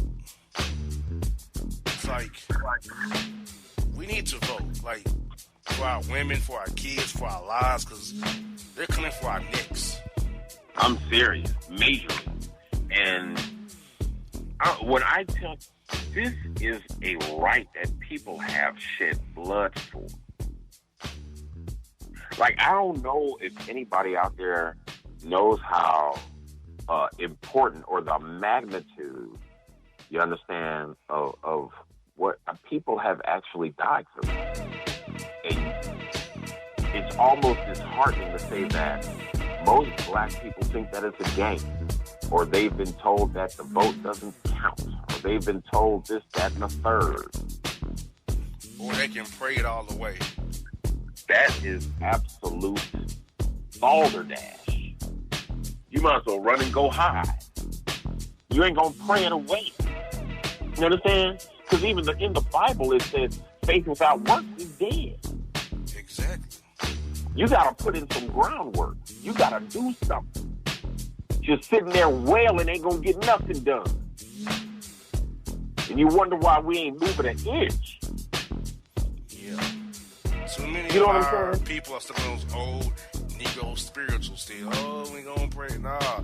You got to say, prayer by works is dead. You have to put in work. You got to sow the good seeds. You got to do it. You understand? You got to do it. There's no magic prayer that's going to bring some put money in your pocket. Right. Short of you winning the lottery.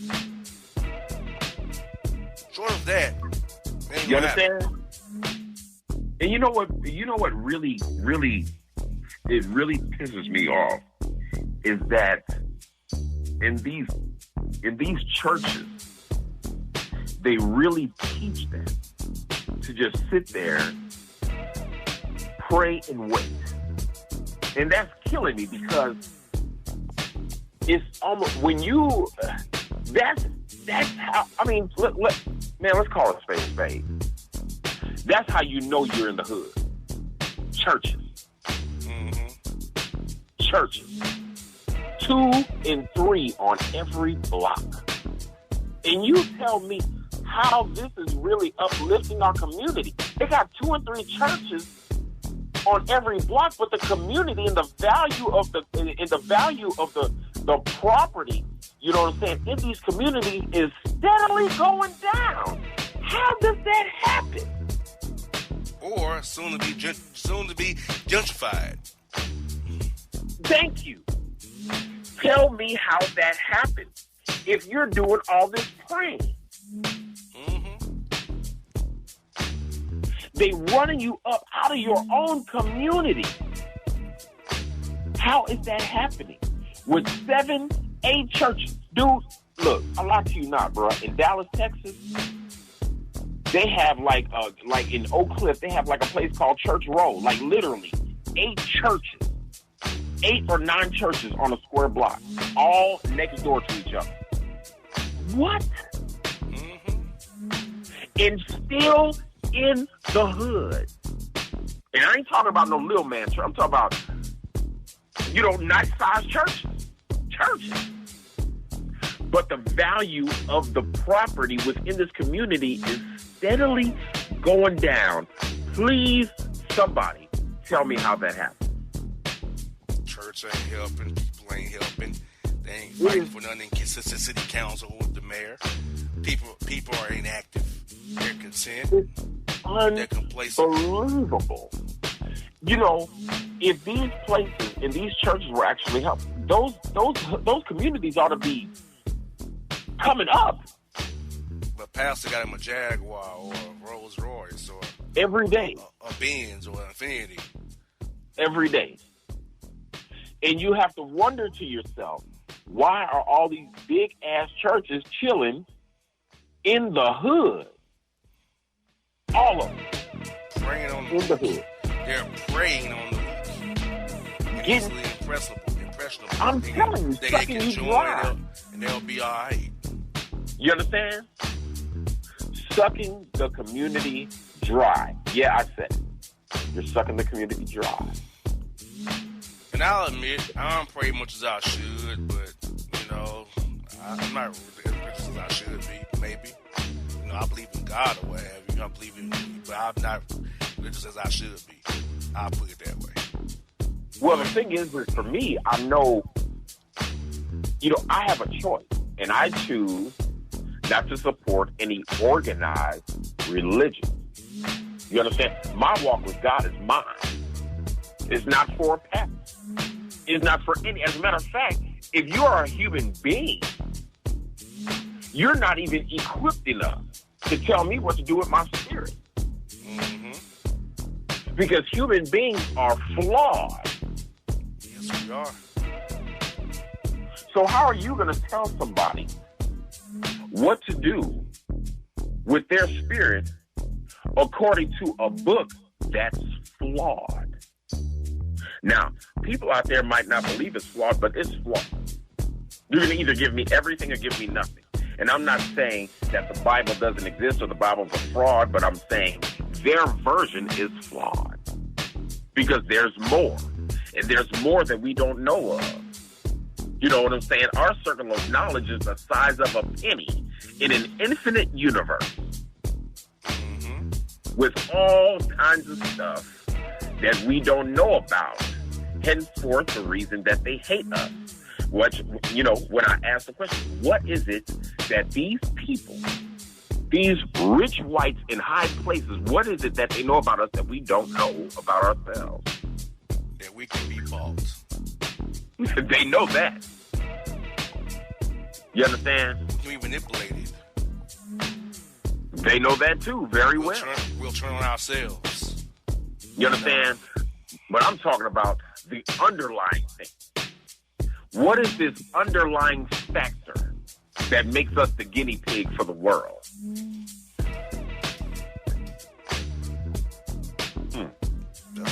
Maybe that's something. Maybe that's something that somebody out there can think about and get back to us on it. You know what I'm saying? What is it really? You know what I'm saying? Some people would say, "Oh, it's because we God's chosen people," or because we're genetically superior. They want to take us out. But I think that's just too simplistic. You know what I'm saying? I think it's something else. You know what I'm saying? What this something else is, I really can't explain. But somebody out there knows. You know what I'm saying? Why they want us extinct. Or why they just can't stand our presence. You know what I'm saying? I don't understand. You know what I'm saying? And I would like the answers to these questions. I would like to make it known. Like, what is it that's so deep about us that people have to just...